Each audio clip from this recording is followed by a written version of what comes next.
Sup, my fellas. Don't forget to leave feedback, and enjoy the story. Our MC, Ian, is a formidable mage, able to bend the elements and even command darkness. He wields such terrifying force that with just a flick of his hand he reduces enemies to cinders. But it was not always like this. His past life was cut short by a car, and his next one began as the son of a penniless farmer. In this grim medieval world, he was a total null. The system coldly tagged him as an empty slot. No one spoke to him. Everyone gave him a wide berth. Then everything took a sharp turn when he crossed paths with Elidis, a true mage. She tracked him down because of some dusty prophecy about black hair and took him on as her apprentice. She brought him to her manor, and that's where the real grind began. He devoured magic tomes, then threw himself into mastering the 4 elements.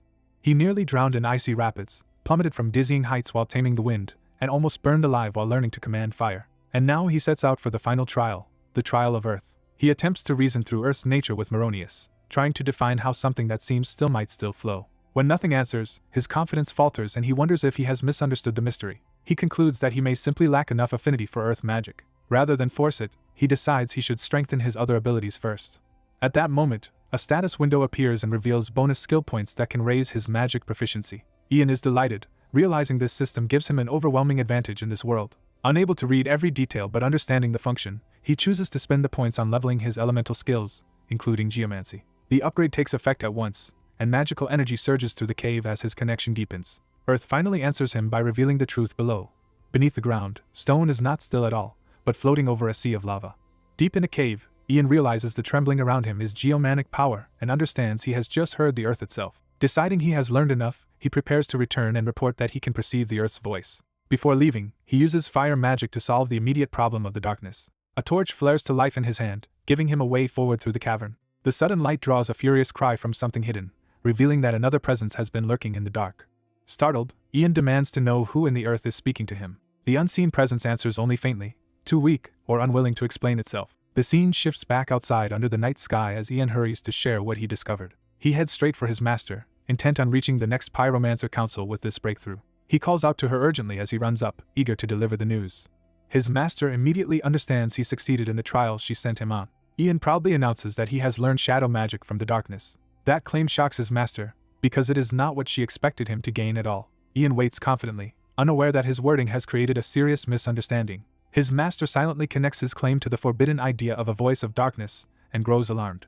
Seeing her reaction, Ian checks on her, confused by her sudden unease. She calls him by name to steady herself, and he answers cautiously. Rather than explain, she tells him it is time for them to go down the mountain. Ian agrees to leave but presses her to explain what is really going on. She makes clear that this is where they separate, turning the moment into a farewell instead of a shared departure. She directs him toward the north to seek out the Space-Time Mage Council on his own. Her reasoning is that if his destiny truly lies with space-time magic, he will find someone there who can guide him. Ian is blindsided, because the decision comes without warning and seems to overturn everything at once. Trying to soften the shock, she playfully ruffles his hair instead of giving him a fuller explanation. Privately, she reflects that Ian has an extraordinary affinity, and that his talent may be better suited elsewhere. She concludes that he will eventually be able to command time itself, even if he does not understand that yet. Having made up her mind, she ends the conversation before Ian can argue further. She parts from him with a promise to meet again in Dranhelm 3 years later. By the next day, Ian has accepted the situation enough to focus on practical travel plans. In town, he hears merchants and travelers calling out their wares as he moves through the busy streets. Now dressed for the road, he makes his way through the market while thinking over his master's abrupt decision. He can only conclude that her choice was sudden and characteristically impossible to predict. Then he overhears a recruiter calling for anyone heading north, mentioning a caravan bound near the Space-Time Sorcerers Council. With no better lead, Ian decides he might as well follow that route and see where it takes him. That choice brings him to a nighttime camp where merchants and travelers are gathered before continuing north.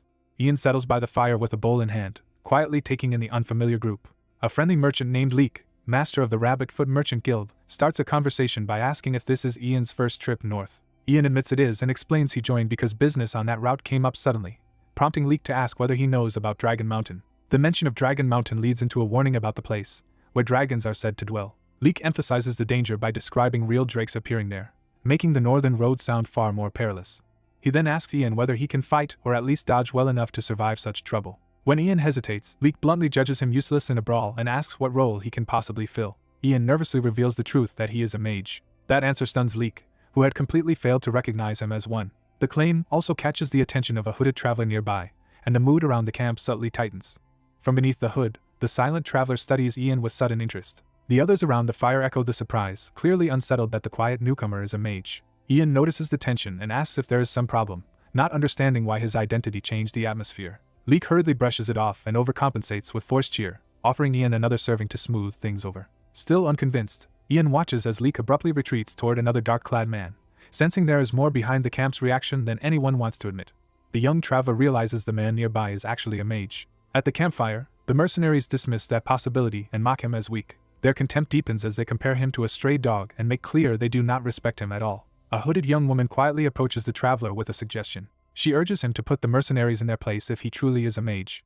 He hesitates, and she explains that staying meek will only make these hired men look down on him. According to her, he needs to display enough power to frighten them into backing off. She adds that once he does, they will protect him no matter what happens. That logic catches him off guard, but he starts considering it seriously. He admits she is right, yet has no idea how to act intimidating when anger has never come naturally to him. While he wrestles with that problem, one mercenary keeps eating by the fire. The man casually spits onto his wooden dish as if that were normal. Seeing that, the traveler is instantly revolted. The mercenary notices the sudden oppressive mood and jokes nervously about the ground shaking. He looks up and realizes the mage's fury is directed entirely at him. The traveler finally finds his anger and explodes over the spit on the plate. The mercenary immediately loses his nerve under that pressure. He throws himself to the ground and begs forgiveness, calling the traveler Master Mage. His excuse is that he was only trying to clean the plate. The traveler snaps that water exists for washing and vents his disgust without restraint. The mercenary protests that the available water is filthy. That answer only shocks the traveler even more. The man explains that the water is full of mud and insects, so he sees no problem with using spit instead. That warped standard of cleanliness leaves the traveler speechless. For a moment, he can only dwell in horror at how unhygienic this world is. Even the mercenaries are baffled by how seriously he is taking this. The traveler bitterly reflects that medieval hygiene is worse than he imagined while the others wait on edge for the mage's next move. Deciding to make use of the moment, he chants an incantation. The campfire responds at once, surging violently under his control. Flames whip upward and lash toward the mercenaries, proving his power beyond doubt. The men recoil in alarm as the ordinary fire becomes something unnatural. Even the hooded woman is stunned by the display. Still furious, the traveler orders them to bring water immediately. As the mercenaries scramble in panic, he keeps raging at their filth while inwardly marveling at how angry he has become. Later, the camp is left behind in the night.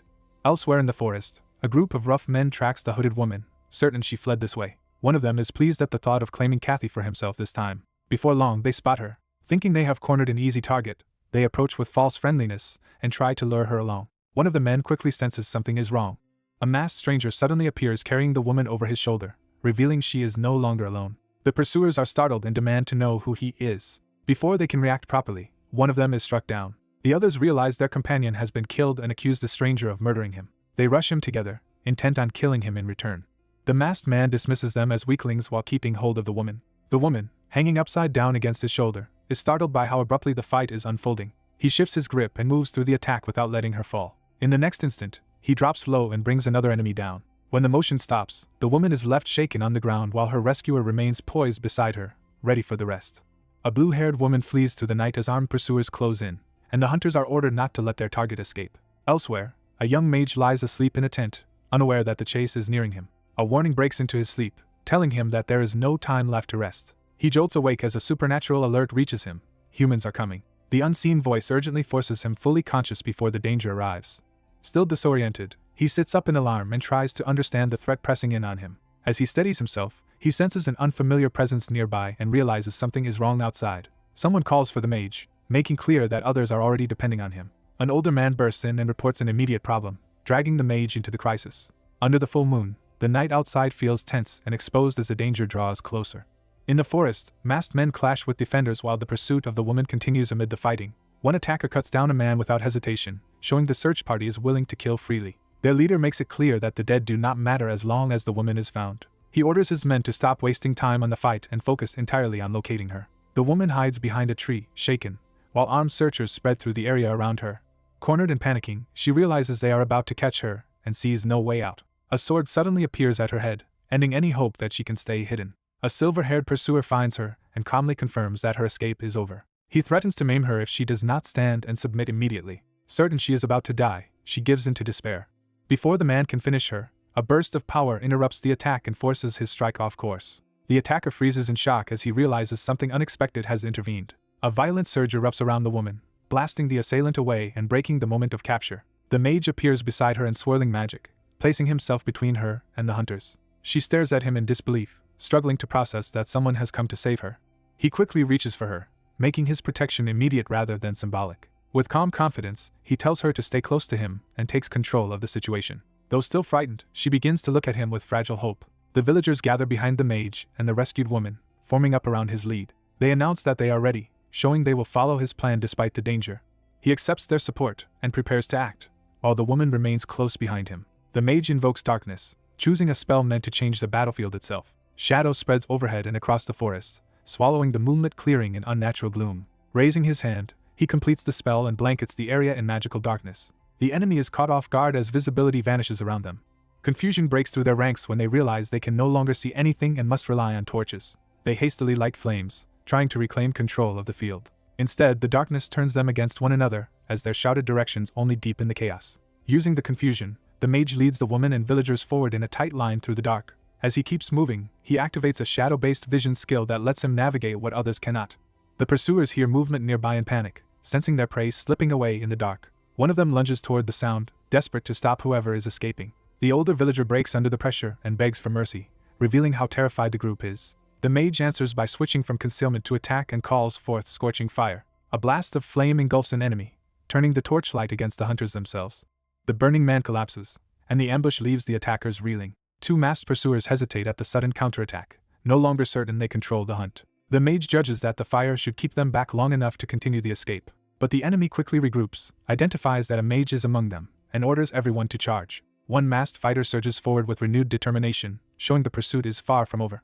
A giant drake suddenly looms over the group, turning the night into an immediate life-or-death crisis. The armed escorts freeze as they recognize the threat and realize they may already be outmatched. The villagers are overtaken by panic as the monster's appearance confirms their worst fears. The young mage stares in shock, struggling to process that such a creature is really in front of him. The drake reveals itself fully, wounded and bloodied, but still terrifyingly powerful.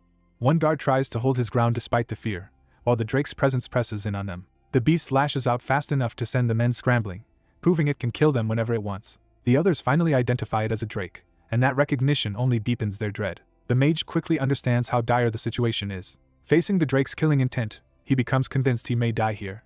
At that moment, a system message appears, declaring that he has witnessed a primordial mystery. Caught off guard, he focuses on the strange interface that only he seems able to see. The message explains that a skill has activated, granting him sight even in total darkness. As the drake studies him, the mage realizes the creature may be tied to the same mysterious phenomenon. That thought leads him to suspect the drake itself might be one of those mysteries. His mind flashes back to earlier encounters with inexplicable powers as he searches for a way to survive. He compares this event to the other mysteries he has experienced, trying to find a pattern he can use. Remembering how absurd and dangerous those encounters were, he steels himself to gamble on that connection. Shaking with fear, he decides to act on that possibility anyway. The drake growls at him directly, forcing him to commit before his courage fails. With the villagers cowering behind him, the mage becomes the only one left to confront the monster. The drake bears down on him with open hostility, making clear that one wrong move will end everything. He forces himself calm and decides he has to try. Drawing on his power, he prepares to stop the drake before it can attack. He starts his desperate attempt by addressing the creature directly. Instead of threatening it, he blurts out that he is the drake's friend. He doubles down on the claim with frantic gestures, begging the drake not to fight and trying to signal peace. The drake hesitates, no longer attacking immediately, as if trying to understand him. The onlookers realize the beast may actually be listening, though none of them can make sense of it. Seeing the pause, the mage holds steady and waits to see whether his gamble worked. He struggles to interpret the drake's response, frustrated that he still cannot understand its meaning. A new system prompt offers him a way forward by spending points to improve the relevant skill. He decides without hesitation to invest everything if it means staying alive. The system confirms that his summoning skill has increased. Almost immediately, he realizes he can now hear the drake's voice in a comprehensible way.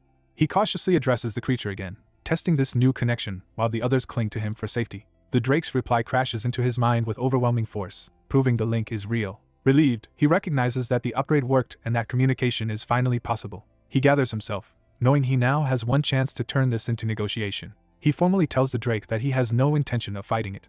The drake answers through the mental link, noting that ordinary speech would have been blocked by the forest's air and warning that they are standing on dangerous ground. The villagers can only watch in confusion as it becomes obvious that some kind of telepathic exchange is happening. Even the girl beside him is left speechless by the impossible conversation. The drake bluntly states that if he truly means no harm, he should leave instead of forcing a confrontation. Encouraged, the mage realizes the negotiation is succeeding at least enough to keep the drake talking. But the drake's tone shifts, signaling that the situation is not resolved. It suddenly roars that if he really intends to fight, he should come at it properly, turning the exchange back into a challenge. Behind him, the villagers break down, terrified that the fragile peace is collapsing. The mage curses inwardly, realizing he still does not know how to get everyone out alive. He understands the drake's demand as a dismissal to leave, but also realizes that if retreat fails, he may have no choice except to face it. Determined to confront the dragon directly, Ian addresses the creature known as Mr. Drake. When the dragon mocks his audacity and asks why it should tell a human anything, Ian steps forward anyway. He calmly claims he may be able to offer the dragon some useful assistance. The dragon dismisses him as an arrogant brat and insists a mere human has nothing it needs. Instead of backing down, Ian quietly begins invoking mystery magic. A strange magical current stirs through the forest and gathers around him. The onlookers tense in alarm as the atmosphere abruptly changes. The dragon notices the shift and pauses to reassess the boy. Ian reveals himself within a swirl of luminous power, making it clear he is no ordinary traveler. Now intrigued, the dragon stops sneering and starts paying attention. Ian presents himself as a humble seeker of mysteries and says he can offer something the dragon will appreciate. That measured confidence makes the dragon hesitate instead of rejecting him outright. Sensing an opening, Ian decides to test whether he can win the dragon over. As the night wind moves through the trees, he turns inward to plan his approach. He realizes brute force is impossible and that persuasion is his only path. Ian admits to himself that he is out of options and must rely on whatever he can do. Remembering that mysteries can be handled like people, he decides to figure out this dragon's preferences rather than make impossible demands. A memory of his mentor surfaces and gives him the key idea he needs. He recalls being taught that mystery magic works through communication, so building rapport with a mystery is essential. That lesson emphasized that every mystery is different and must be understood on its own terms. The principle was simple. Whether a mystery becomes friend or subordinate depends on understanding what it responds to. With that in mind, Ian decides to play to the dragon's nature and manipulate its mood instead of confronting it head-on. He summons his all-purpose skill window to search for a practical method. The answer appears in a manual on mastering summoning arts. Ian seizes on it immediately, convinced he has found the breakthrough he needs. He focuses and reads for the crucial detail. The guide's first recommendation is unexpectedly simple: offer strong alcohol, scaled to the creature's size. Ian is thrown by how crude the advice sounds, but he keeps going because he has nothing better. The next instruction is even blunter: flatter the target shamelessly. He is baffled that this counts as summoning wisdom at all.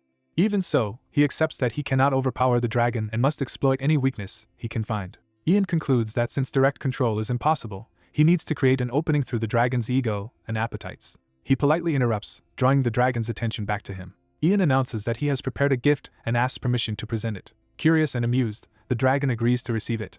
Ian immediately turns to one of the merchants for help.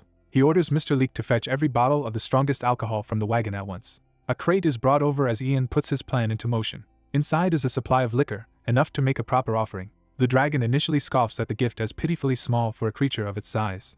Ian counters that in the human world, rarity and value matter more than sheer quantity, trying to reframe the offering as refined rather than meager. He pours the liquor into a mug, preparing it carefully for presentation. Then he offers the filled drink to the dragon with deliberate confidence. The dragon recoils at the smell, suspicious that Ian may be trying to poison it. Its hostility surges again as it openly accuses him of plotting something.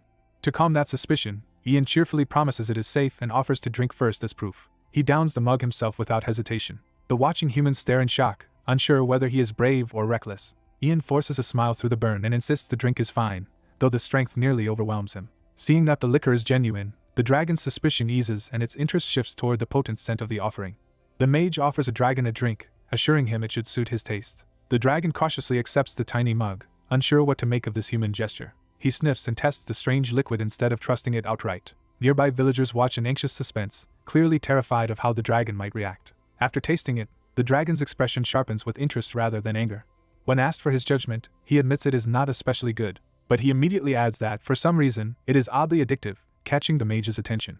Encouraged, the mage eagerly offers another bottle, and the dragon quickly warms to the idea. The night passes under a calm moon as their drinking continues. Before long, the dragon is openly guzzling the alcohol with shameless enthusiasm.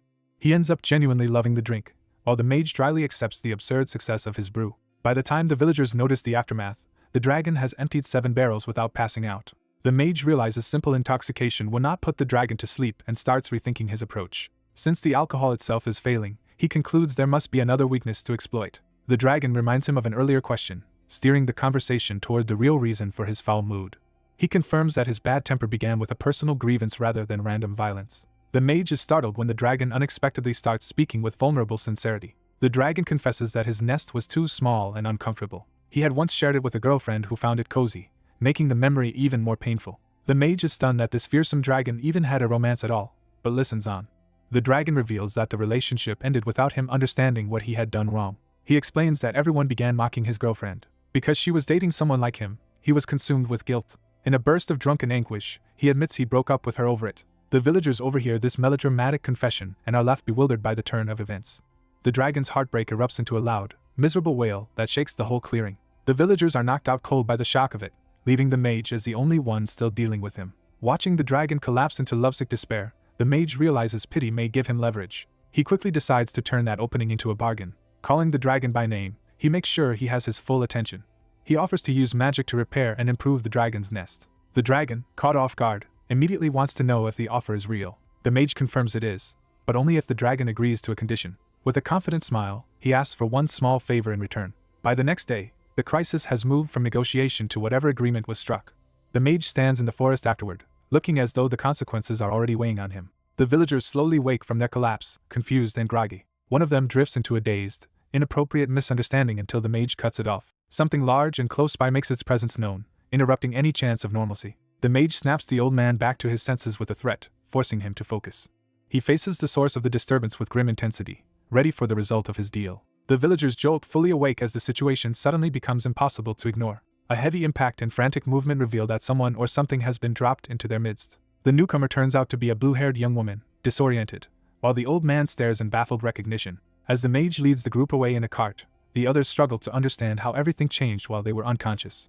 He explains that while they were out, the dragon roared, everyone fainted, and events moved on without them. When asked whether the dragon has come to his senses, the mage avoids the question, implying the matter is not settled. The frightened villagers wonder if the dragon is waiting to devour them, but the mage denies it. He reveals the truth instead. The dragon is waiting for him, because he made a deal to save their lives. The blue-haired woman seizes on that revelation, demanding to know what kind of deal he made.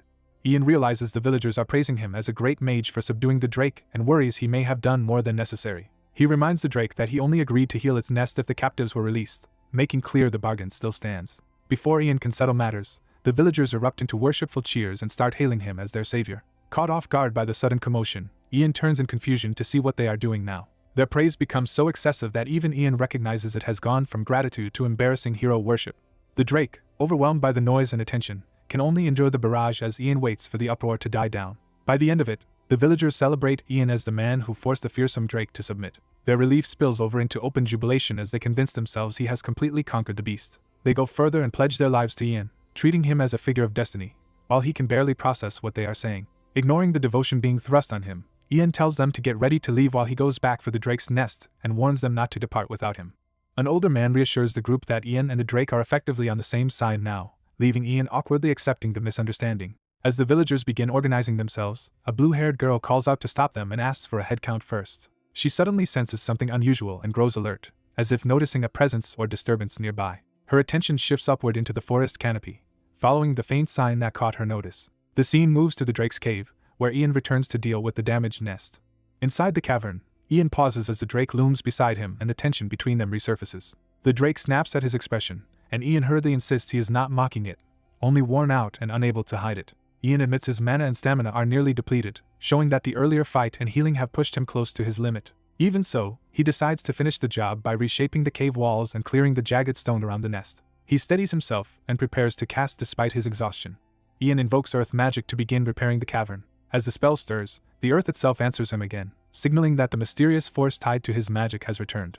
Ian tries to ask that power for help, but it immediately rejects him and refuses to cooperate. He can only bitterly note that whatever governs the earth clearly dislikes him. The drake checks on his progress, and Ian explains that the earth keeps refusing his requests, making the repair harder than it should be. He resigns himself to the idea that the earth will probably flare up and reject him again. The drake bluntly confirms that if the earth refuses him, there is nothing he can do about it. Ian falls silent, struck by the implication. The drake reflects that if the earth rejects Ian, then perhaps Ian was never truly loved by the world in the first place, despite trying to believe otherwise. Ian quietly addresses the drake, shifting the conversation away from magic and towards something more personal. He asks the drake's name and introduces himself properly as Ian Heardis Raven. The drake answers that he is Drake Longtail and unexpectedly offers friendship. Ian repeats the name and accepts the gesture by reaching out his hand. The human and drake seal their new bond with a handshake. That bond immediately manifests as a new ability, giving Ian the power to summon Drake Longtail as an ally whenever he calls. Ian is relieved to have gained the skill but feels guilty that he still has nothing to offer his new friend in return. Before he can dwell on that, Drake calls his name to get his attention. To celebrate the friendship, Drake reveals his hoard and invites Ian to take as much treasure as he wants. Ian realizes that Drake's former master must have had an obsession with collecting jewels, because the cave is overflowing with them. He picks up a gem and laments that if the earth were not so hostile, he could have simply asked it to repair the nest directly. Then a new idea hits him as he stares at the jewel in his hand. He remembers that if the earth hates him, he might be able to work around that hostility by using an offering instead. Drake catches on enough to tease him for sounding greedy. Ignoring the jab, Ian places the jewel within a magic circle on the cave floor. He recalls a lesson from his master and realizes this is exactly the kind of situation that technique was meant for. If the mystery of his magic is still incomplete, then he can compensate by presenting the gem as a gift through a ritual circle. Ian decides to test the method at once, while Drake remains skeptical and urges him to move on if it fails. With renewed confidence, Ian activates the spell and calls for the summon. The unseen power responds with amused disbelief, assuming Ian intends to summon some being for its sake. Ian answers with dry laughter as the force mocks him for thinking he can summon anything at all, leaving the outcome hanging. A blue gem activates with overwhelming magical force, as if opening a path or triggering a summoning. The magic spirals into a tunnel of glowing runes, pulling the process forward at high speed. That force crashes into a rocky chamber, striking with enough impact to shake the surroundings. A blinding burst erupts, announcing the arrival of something powerful. A dragon-like creature notices the disturbance and immediately turns wary. Its eye sharpens with alarm as it realizes the source is heading straight toward it. The creature confirms the incoming presence is approaching their location. Inside a vast hidden sanctuary, the impact reaches what appears to be the dragon's secluded home. A young man in a blue cloak appears there, and both he and the dragon are stunned by the encounter. He takes in the enormous ruin around him and realizes he has landed somewhere astonishing.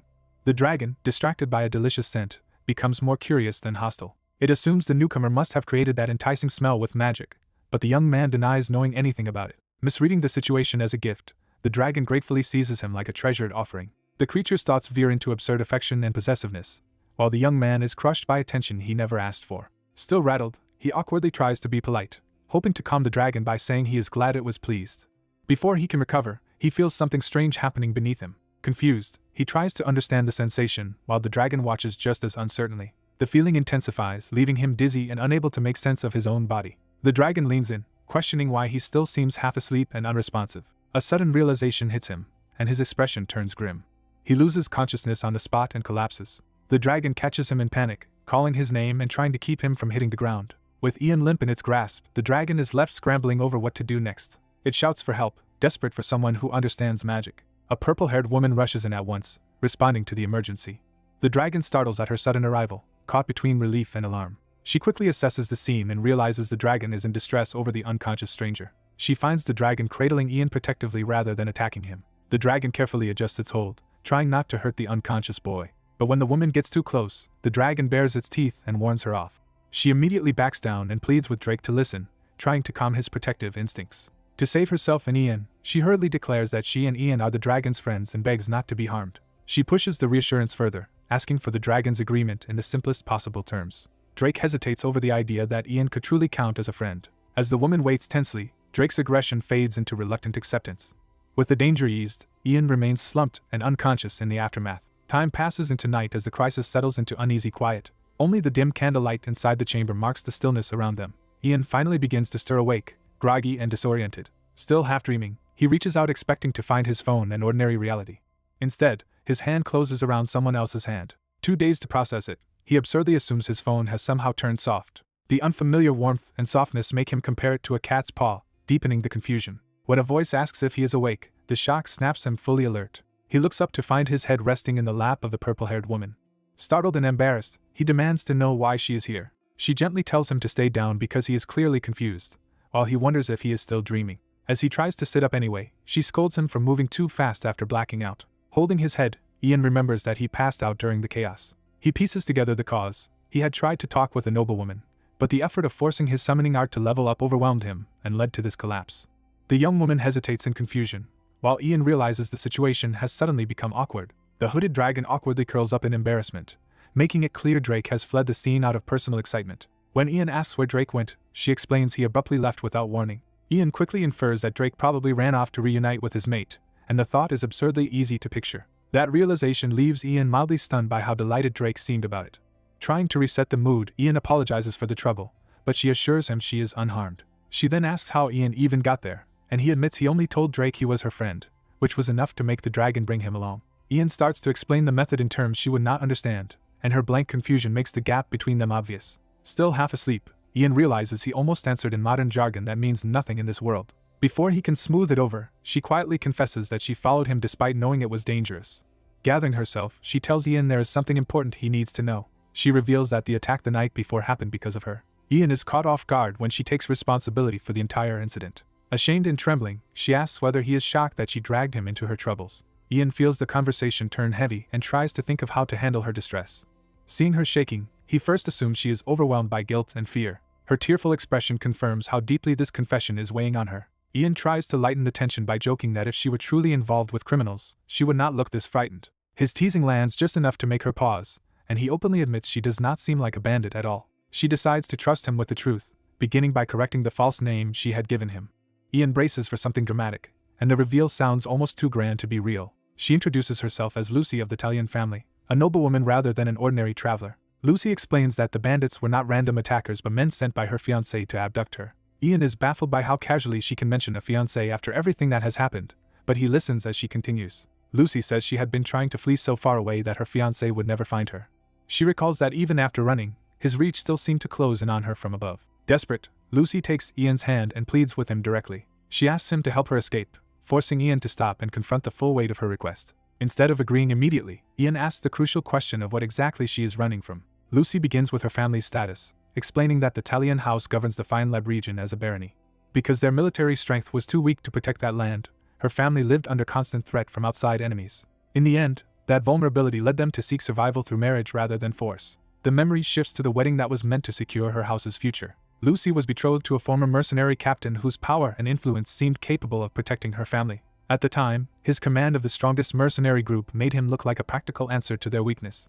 At first he appeared respectable enough to be accepted by both her family and society. He seemed content with becoming the male heir through marriage, and Lucy had little reason to resist openly. She even tried to meet that arrangement with composure, believing it might remain bearable. But once he secured his position, his restraint shattered and his ambition turned openly abusive. He began using the authority gained through the engagement to gather power around himself.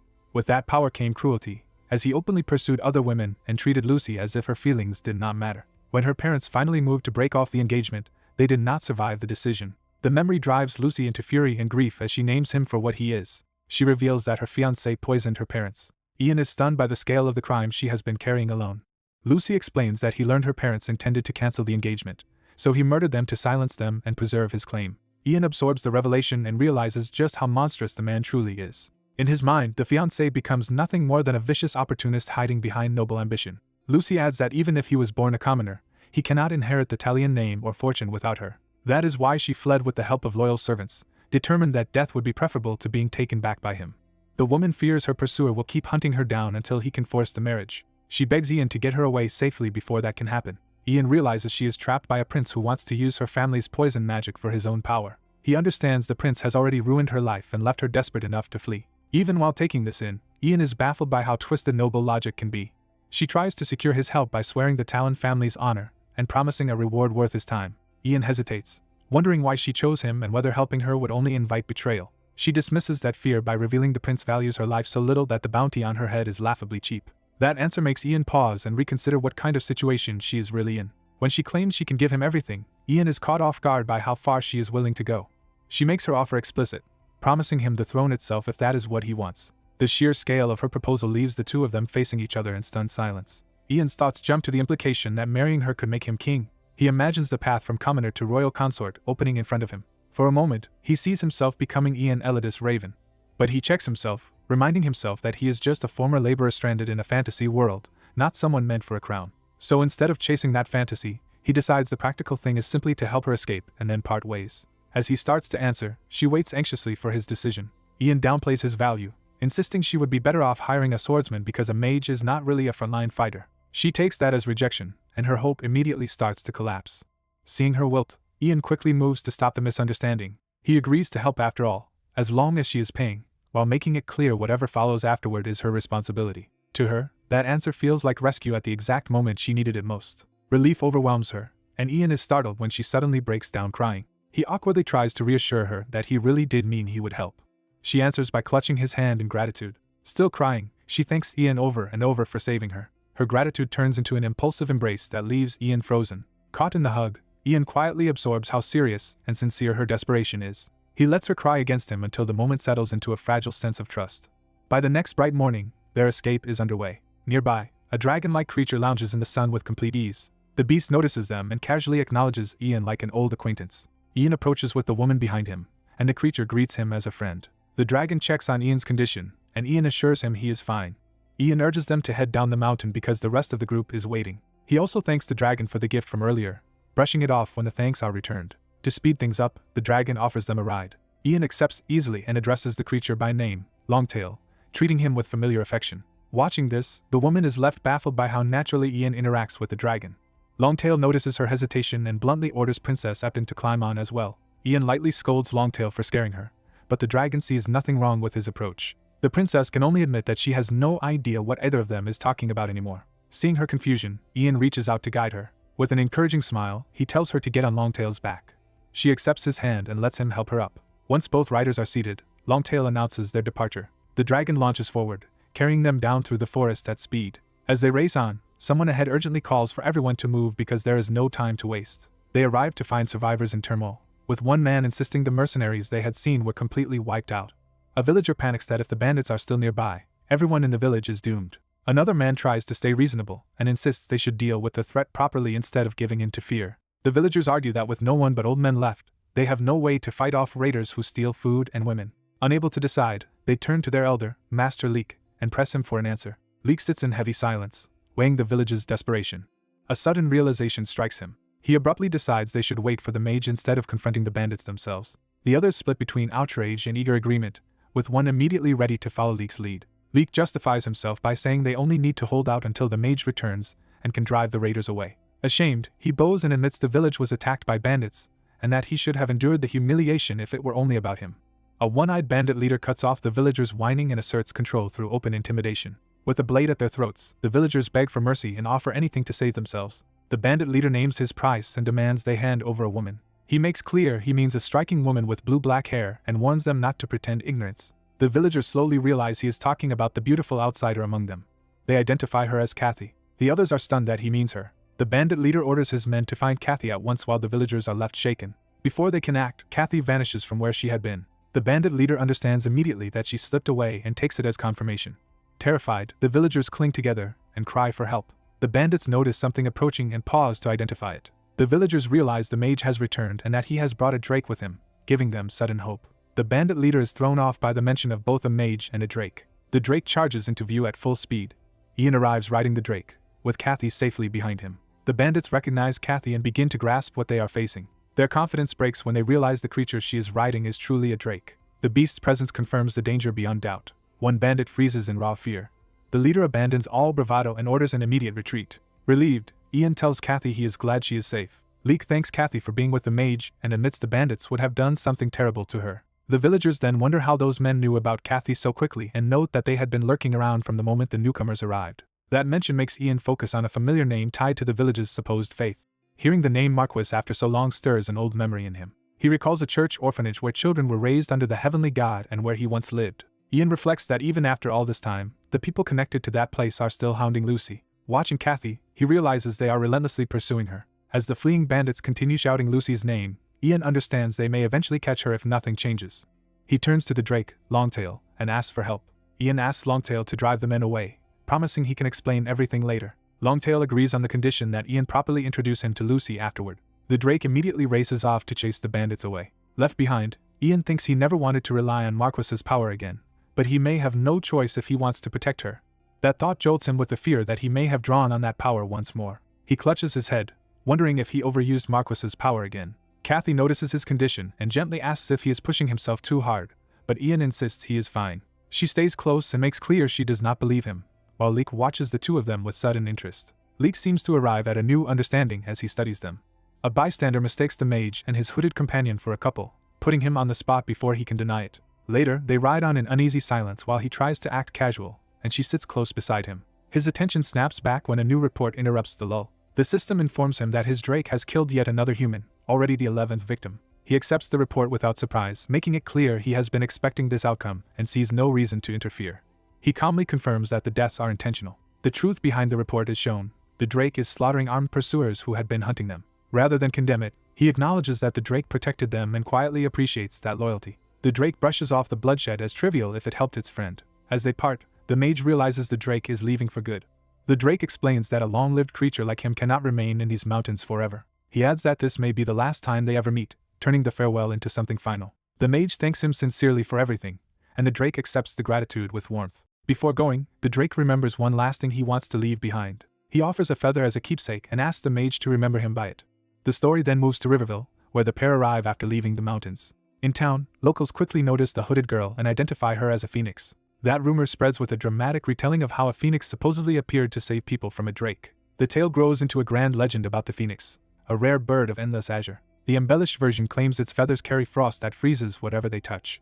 It is further named the Ice Phoenix, making the creature sound even more extraordinary. The rumor elevates it into one of the highest-ranking magic beasts of the Storm Mountains. Hearing all this, the mage wonders whether he could now summon such a creature himself. Before he can dwell on it, townsmen hurry over to address him as a mage. They warmly invite him to join a local meeting being held in honor of the phoenix. He reflects that Lucy escaped safely, but the city still seems to be treating her as a noblewoman rather than an ordinary traveler. The men also invite Kathy along, assuming she belongs with him if she has nowhere else to go. Kathy is caught off guard by being included so naturally at his side. To settle the matter, the mage casually declares that the two of them are heading to an inn together first. That wording makes the men realize he just implied they are staying together, and they are stunned. Kathy blushes at the implication even as she remains tucked under his arm. She leans into him and plays along, acting tired so she can stay close without protest. Watching them, the older man becomes convinced his suspicion was right all along. He happily concludes that the two really are together. Elsewhere in the crowd, another observer notices them with a more measured interest. As they walk away, Kathy questions why he keeps presenting himself as an ordinary person when he is clearly a mage. He explains that he is only copying the humble manner of his master, who always hid his greatness behind the image of a common farmer. For him, it is not an act with some deep scheme but a way of being approachable and respectful to others. Kathy listens, quietly taking in that this modesty is genuine. She then asks what he plans to do next. He says he intends to visit Count Katina, his late mother's brother, because family ties may persuade the Count to help. Kathy awkwardly admits those family ties were not especially warm, even if they were not openly hostile. He points out that relying on a distant uncle is risky if they were never truly close. Kathy counters that in the city there is no one more trustworthy than him, so she wants to take that chance. He accepts her judgment and decides that if she believes in the Count, he will trust that choice. She reassures him that the Count is still far better than a stranger, especially since many people would only pursue her for her noble status. Then, with a teasing smile, she adds that if someone as impressive as him proposed, she would not mind at all, and he immediately dismisses the nonsense. He cuts off the flirtation by reminding her their arrangement ends once they meet Count Katina, while she keeps pressing the joke. Trying to shut it down completely, he tells her there are plenty of other men in the world. That answer only leaves Kathy visibly annoyed and jealous instead of discouraged. A weary pair arrives in town, with the young woman pushing ahead while her companion tries to keep up and make sense of her urgency. They head straight into an inn, seeking shelter as soon as they can. Inside, they are received as ordinary travelers and step into a brief moment of safety. The young man secures a room for several nights and asks for baths, showing they intend to recover here rather than move on immediately. He pays without haggling, wanting the arrangements settled quickly.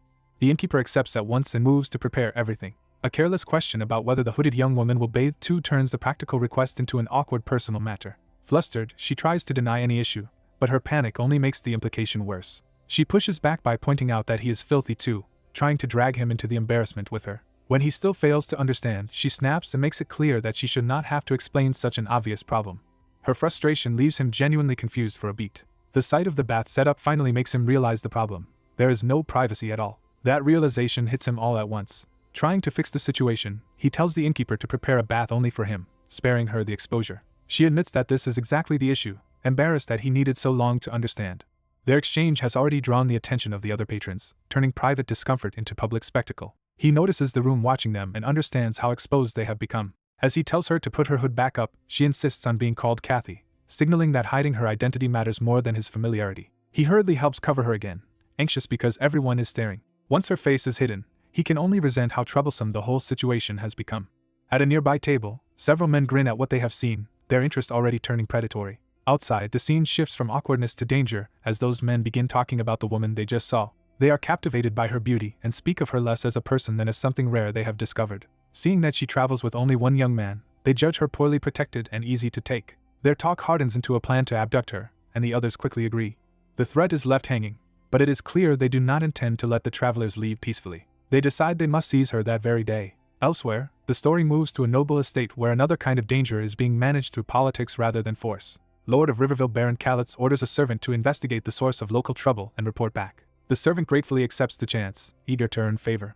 As he withdraws, he thinks about how useful this assignment could be for securing his place in the castle. He suddenly realizes he can exploit what he knows about a mage to gain even more advantage. He immediately asks permission to share something important with the Baron. Pretending reluctance and loyalty, he frames the information as a secret he can no longer keep from such a worthy lord. The Baron indulges the flattery and invites him to continue.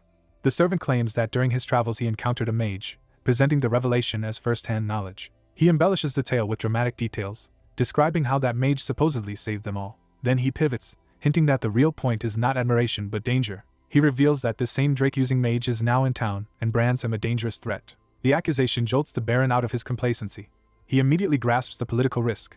If a Drake and a mage are operating in his territory, his authority could be questioned. His fear escalates as he imagines the destruction such a figure could bring. In his mind, the threat becomes a disaster scene of fire, panic, and a Drake rampaging through helpless townspeople. He convinces himself that this is no ordinary problem and that only a stronger power can deal with it. That thought leads to the Holy Order of Santiago, a militant religious force. They are introduced as zealots who combine martial strength with faith and define their mission as destroying demons and monsters. They present themselves as humanity's righteous protectors, giving the Baron a ready-made authority to call upon. If those Santiago Knights become involved, the situation will no longer remain local or quiet, and the target of that intervention is the young Drake-using mage himself. The danger closes in as armed knights confront him directly, placing him one step away from open conflict. A nobleman is jolted into alarm by some sudden report. He erupts from his seat in outrage, immediately taking the matter seriously. A court attendant answers him with formal obedience, waiting for orders. The nobleman commands that a room be prepared for a particular man. He also orders Tiago to be summoned at once, deciding the unstable mage will be easier to handle through him. Elsewhere, mourning breaks over the city as the search for that man begins. At an inn, Ian and the hooded Lucy quietly eat while the room around them remains unaware of the danger closing in. A customer complains about the delay, putting pressure on the overworked waitress. The waitress admits she is behind and has not even finished preparing the bathwater yet. Ian steps in to take care of the bath himself, and Lucy worries about interrupting his meal. Before leaving, Ian tells Lucy to go upstairs once she finishes eating, and she agrees. Lucy keeps eating, apparently complying with his plan, but a man in the inn watches her closely and realizes she is now alone. He quietly makes his move. Lucy leaves her seat and heads down the corridor by herself. The man stops her by grabbing her arm under the pretense of politeness. He immediately tests whether she is the hooded girl connected to the black-haired man who just stepped outside. Lucy recoils and demands to know who he is. He claims he is merely a servant hired by that man. To prove it, he shows her money and says he was sent to bring her to the docks right away. He adds a lie about an incident during the bath preparations to make the story sound urgent and believable. Lucy remembers the men hunting her and realizes this could be another trap. The man presses her to come immediately, and despite her hesitation she starts to follow. A sudden noise interrupts the moment and breaks the smoothness of the abduction. The nearby door shifts open, exposing the corridor to the outside. The man bolts, and Lucy chases after him instead of being led away. Then she spots something unexpected and stops in shock. Outside, Ian is calmly tending the boiling bathwater, exactly where he said he would be. The supposed servant lunges at Lucy, dropping the act now that his lie has been exposed. Her scream carries across the yard. Ian hears Lucy call for him and instantly turns alert. The moment he realizes she is in danger, his attention snaps fully to her. An attacker tries to strike Ian from behind before he can intervene. Ian evades the blow and counters fast enough to throw the ambusher off balance. The first attacker crashes to the ground, stunned by how easily Ian handled him. Ian quickly understands this is organized and suspects Lucy's fiancé may have sent them. More men appear beyond the fence and urge each other on, confirming the trap is larger than one thug. Ian gauges the situation, realizing Lucy is being moved while he is being stalled. Another man blocks his path and tries to keep him from going after her. Annoyed, Ian recognizes he has already lost precious time because of this interference. Power begins to gather around him, changing the fight completely. The thug freezes as he notices the strange force swirling through the air. Ian draws in the surrounding mana and prepares to use a spell he has been avoiding. As the magic brightens, eerie voices answer him and tempt him to use the moment for their amusement. Those unseen entities eagerly urge him to play with his enemies.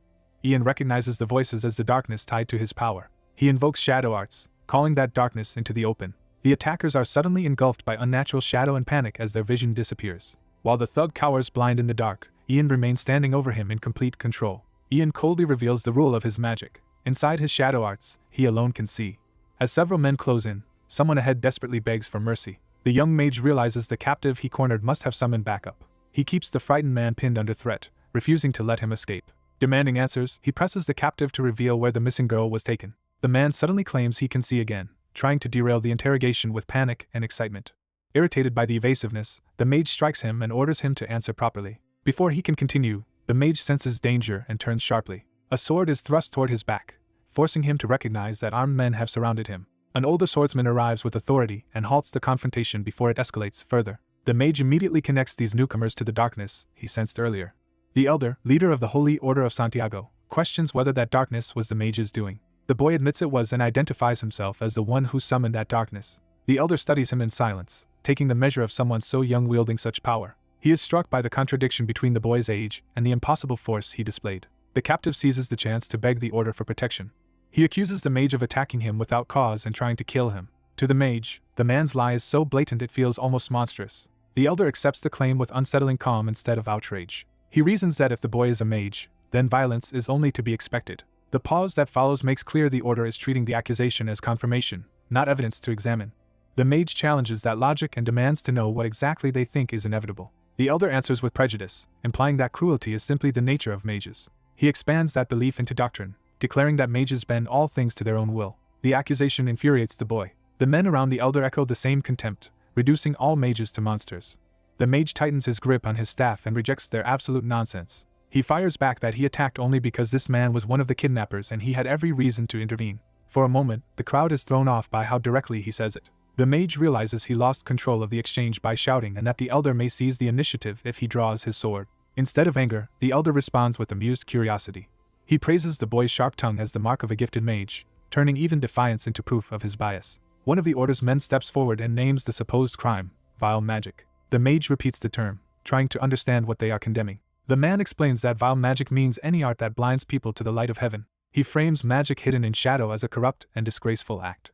The boy cuts through the rhetoric and asks whether darkness is condemned simply because it rejects the sun. The man insists that anything opposing the light of heaven must be evil by definition. The mage pauses just long enough to gather his argument. He counters that if light is called providence, then darkness must also belong to the same natural order, because night exists only where heaven's light does. Pushing harder, he argues that darkness is merely the absence created by light itself, so condemning it as unnatural makes no sense.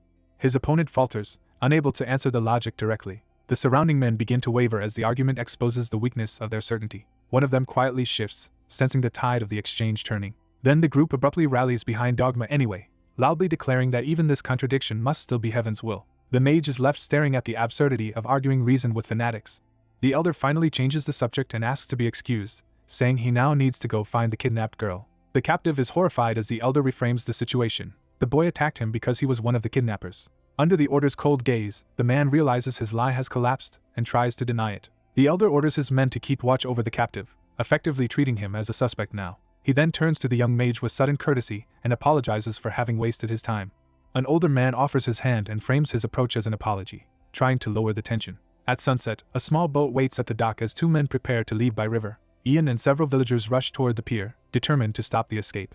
They identify the boat as the one the witness mentioned, confirming they have found their target. The pursuers realize the suspects are fleeing by water and erupt in anger.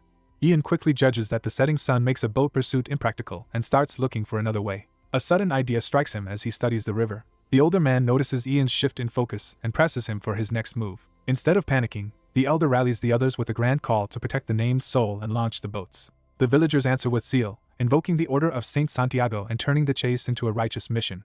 Ian realizes they are fanatics, though he privately admits that protecting the weak is at least admirable in principle. He tries to warn the elder that boarding a boat is dangerous, but the man's stiff politeness only frustrates him. When told to speak normally, the elder insists he already is, making the exchange even more awkward. Meanwhile, one man in the boat reveals he found a hook and plans to snag the vessel to pull it in when signaled. The elder is startled that Ian intends to drag the boat back from shore. Ian explains that he can use hydromancy despite having only completed entry-level training. The elder finds that impossible, since entry-level students should only know basic magic. He questions whether Ian should even be able to cast anything yet, exposing how abnormal Ian's talent is. Ian answers by calling directly to the river and forcing his power into action. A massive current rises over the dock, leaving the elder and the others stunned by the scale of it. The river surges violently and overturns the fleeing boat in one overwhelming sweep. Watching the display, the elder realizes Ian's hydromancy far exceeds anything he showed in battle. The men in the boat panic as the current seizes them and they lose control. One of them turns in confusion, unable to understand what force has caught them. The boat is thrown hard enough to leave both men reeling in shock. Their escape ends with the vessel flipped uselessly against the dock. With the crisis over, Ian withdraws while the villagers move in to secure the captives. Before he can leave, a young woman crashes into him, calling him Ian and clinging to him in tears. The elder dryly points out that the girl he rescued is now all over him, and Ian can only endure it. Up close, her trembling and tears make clear how much fear and hardship she has endured. Ian quietly accepts her sobbing embrace and lets her calm down against him. He sighs, resigned to being trapped in the emotional aftermath. Later, Ian reflects that he knew they needed to wash away the grime of the fight, though he had no idea what that would lead to. That thought gives way to the absurd reality of finding peace in a bath in this world. Elsewhere, riders race through town under emergency orders, clearing the streets. Word spreads that the eldest son of the Lord of Riverville is hurrying to the scene because his younger master has been found alive. As smoke from Ian's bath rises into the evening sky, it is mistaken for the aftermath of another battle. One rider warns that the Lord's fears may be coming true. Another grimly concludes that whatever happened must have been severe enough to overwhelm even the young master. The escort steels himself for the worst as they approach. At the bath, Ian casually asks someone to scrub his back, treating the situation with ridiculous normalcy. Surrounded by attendants, Ian thanks them cheerfully from the tub while steam pours upward like a signal fire. The commotion draws urgent attention from outside. The arriving pair burst in expecting disaster, and instead find Ian calmly bathing in the courtyard. Ian answers their alarm with complete indifference, as if taking a bath explains everything. The newcomers are outraged that this is what caused the emergency. They protest that Imperial citizens almost never bathe except on special occasions, making Ian's behavior seem bizarre and suspicious. Seeing the improvised bath and the disorder around it, the younger arrival becomes convinced something serious must still be happening. He declares that as the Lord's eldest son, he is entitled to a full explanation. Ian, still in the tub, is told to explain everything in detail to the furious brothers. An elder stops the young lord and asks to explain the situation himself. The boy rejects being brushed aside and insists the answer should come from the person involved. When he learns the stranger is a mage, his suspicion sharpens immediately. The elder realizes the boy is about to turn the accusation into a public test. The boy declares that if the man truly belongs to the mage race, he should prove it on the spot. An explanation follows that mages were once ritual performers whose magic was displayed like a sacred dance. Over time, that tradition hardened into contests of magical power. Eventually the spectacle became so violent that no one could mistake it for mere performance anymore. From the bath, the accused man realizes they expect him to demonstrate that old tradition. Instead of complying, he flatly refuses. His refusal shocks the accuser into disbelief. The boy erupts, treating the refusal as proof of guilt. He tries to force obedience, but the man coldly makes clear he has no reason to submit to a child's demands. The boy orders a guard to drag the supposed fraud out immediately. An elder intervenes, warning that the bather is no ordinary pretender and should not be handled recklessly. The accused man accepts that they have chosen hostility. He repeats the insult back at them, and his power begins to surge. The onlookers freeze as the air around him turns unnaturally violent. With a command, he raises the wind itself to answer for him. The gusts whirl through the area hard enough to lift objects and drive everyone back. The guard immediately backs down and apologizes, admitting they have seen enough to know he is genuine. The storm drops the scattered debris once the challenge is settled. Unbothered, the mage relaxes in the bath as if the matter was trivial. The boy, meanwhile, ends up restrained and humiliated by his own side. The mage dismisses the whole incident and turns his thoughts to a more important meeting ahead. The next day, the story shifts to a grand estate. There, a noble host welcomes the mage for accepting his invitation. He also acknowledges that his son caused trouble the previous day. The mage waves off the apology, treating the boy's behavior as childish excess rather than a true offense. The host notes that the mage had been traveling with a companion and asks whether he came alone. The mage worries about Lucy, but the host assures him she is being kept safe and well protected. Satisfied for the moment, the mage lets the matter rest. The host then asks the mage to identify his master, and learns the name Elidus. That name leads him to ask whether the mage's master had gone west toward the magic academy near the cliffs of Draild. He is surprised that the journey was not instead directed toward Valgar or the Roxland Duchy. When the mage presses for an explanation, the host admits the political climate has grown tense. He reveals that Valgar appears to be setting its sights on Roxland. The implication is stark: war may be coming. The host asks whether the mage himself is traveling south as well. The mage says no, explaining that he is heading east to investigate a mystery. Hearing that, the host decides he has something useful to offer. The mage repeats the warning about Valgar and Roxland, recognizing the seriousness of the situation. The host presents a large chest as his answer. He tells the mage to open it. The mage cautiously lifts the lid. What he sees stops him cold. Inside is a rare staff once used by a renowned aeromancer. The host identifies it as the Windwalker, and the mage recognizes the name at once. He reaches out and takes hold of the staff. With the Windwalker in hand, he is told that the weapon suits him perfectly. Ian examines the staff he has been given and concludes it looks ordinary, though he still appreciates the gesture. Even if the gift seems unimpressive, receiving it lifts his mood. When the elder asks whether he likes it and frames it as a reward for Ian's service, Ian accepts it politely and with gratitude. He resolves to value the gift as he leaves the grand building behind. That calm moment is broken when someone urgently calls for Ian. Ian rushes to the voice and demands to know what has gone wrong. A young woman tells him the situation is dire and clearly needs immediate attention. Before Ian can make sense of it, she grabs him and pulls him toward the problem. The crisis turns out to be a crow trapped inside a cage, pleading desperately for help. Ian is baffled that all this urgency is about a crow, while the girl treats it as something important. Others explain that the hunters caught the bird that morning and intend to eat it, but the girl has been interfering to stop them. She excitedly declares that Ian is the bird's destined savior and insists this meeting must mean something special. Ian meets her enthusiasm with silence, unconvinced by her talk of fate. She doubles down anyway, convinced destiny has brought Ian and the crow together. Ian apologizes to the hunters for her behavior and tells them to go ahead, making it clear he wants no part of her fantasy. When she protests, Ian shuts her down and reminds her that he is the mage here, not her. The hunters take that as permission and move to prepare the crow for lunch. At that moment, Ian suddenly hears the crow beg him directly for rescue. He immediately stops the hunters, startling everyone in the room. Ian confronts the crow, and the bird desperately repeats its plea for help. As the others remain unable to understand any of this, Ian realizes he alone can hear the creature's words. He suspects the crow cannot understand him because his magical ability is still too weak. The crow keeps begging frantically, terrified that Ian will let it die. Its non-stop pleading finally gets on Ian's nerves. Ian snaps that he already agreed to help, demanding the crow calm down. The crow immediately quiets and watches him carefully. Ian notes that even if the bird cannot understand his language, it can still read his intent well enough. When the hunters ask whether Ian was talking to the crow, he casually confirms that the bird was asking for help. The girl is thrilled that her hunch was right and takes this as proof she recognized something special about the crow. The elder humors her claim of mystical insight, while Ian privately recognizes that she is getting carried away again. Ian treats the crow's injury and carefully wraps its wounded wing. Once the bandaging is done, the girl assures him the bird should recover quickly. She asks what they will do with the crow now, and Ian first suggests returning it to the hunters. But he immediately rejects that idea, knowing it would only send the bird back to be eaten. As if sensing his hesitation, the crow climbs onto his hand and clings to him. It begs not to be abandoned and insists the people here are terrifying. Its desperation leaves Ian exasperated but unable to ignore it. With a resigned sigh, he lets the crow settle onto his shoulder. The girl asks if that means they are taking it with them, and Ian agrees for the time being, at least until they can decide what to do. She immediately decides that if the crow is staying, it needs a name. She proposes Obsidian because of its dark feathers, while Ian notices she is becoming absurdly attached to the bird. Ian shortens the idea to Oberon, and she happily accepts the change. He formally gives the crow its new name, and the bird seems content with it. Oberon responds with bold demands for offerings and continued service, which Ian takes as a sign that the bird is already feeling secure. With the crow's situation settled for now, the girl raises a more practical concern about traveling with the knights. She argues that joining them would be safer than continuing alone with just the two of them. Ian has to admit the knights' strength would make them effective protection. He recognizes that even bandits would hesitate to attack a group guarded by such fighters. Still, he worries that the knights may not be heading in the same direction they are. Sensing Ian's concern, the elder approaches and asks what is troubling him. An older man warns that leaving a young woman alone with the mage is risky, immediately framing him as someone to be handled carefully. He tries to secure the mage's cooperation by proposing a deal instead of making a demand. The man explains that he and his order are on their way to Katina's manor to hunt a monster. The mage is caught off guard by the mention of a monster and presses for clarification. A brief pause hangs in the room as the subject turns serious. The mage asks whether the creature they mean is a manticore. The beast is presented as a terrifying predator, confirming the danger of the mission. Its nature is made clear, a man-eating monster that survives by slaughter. Once the old man confirms it, the mage immediately suspects he is being recruited to help capture it. The old man denies any intention of dragging him into direct danger.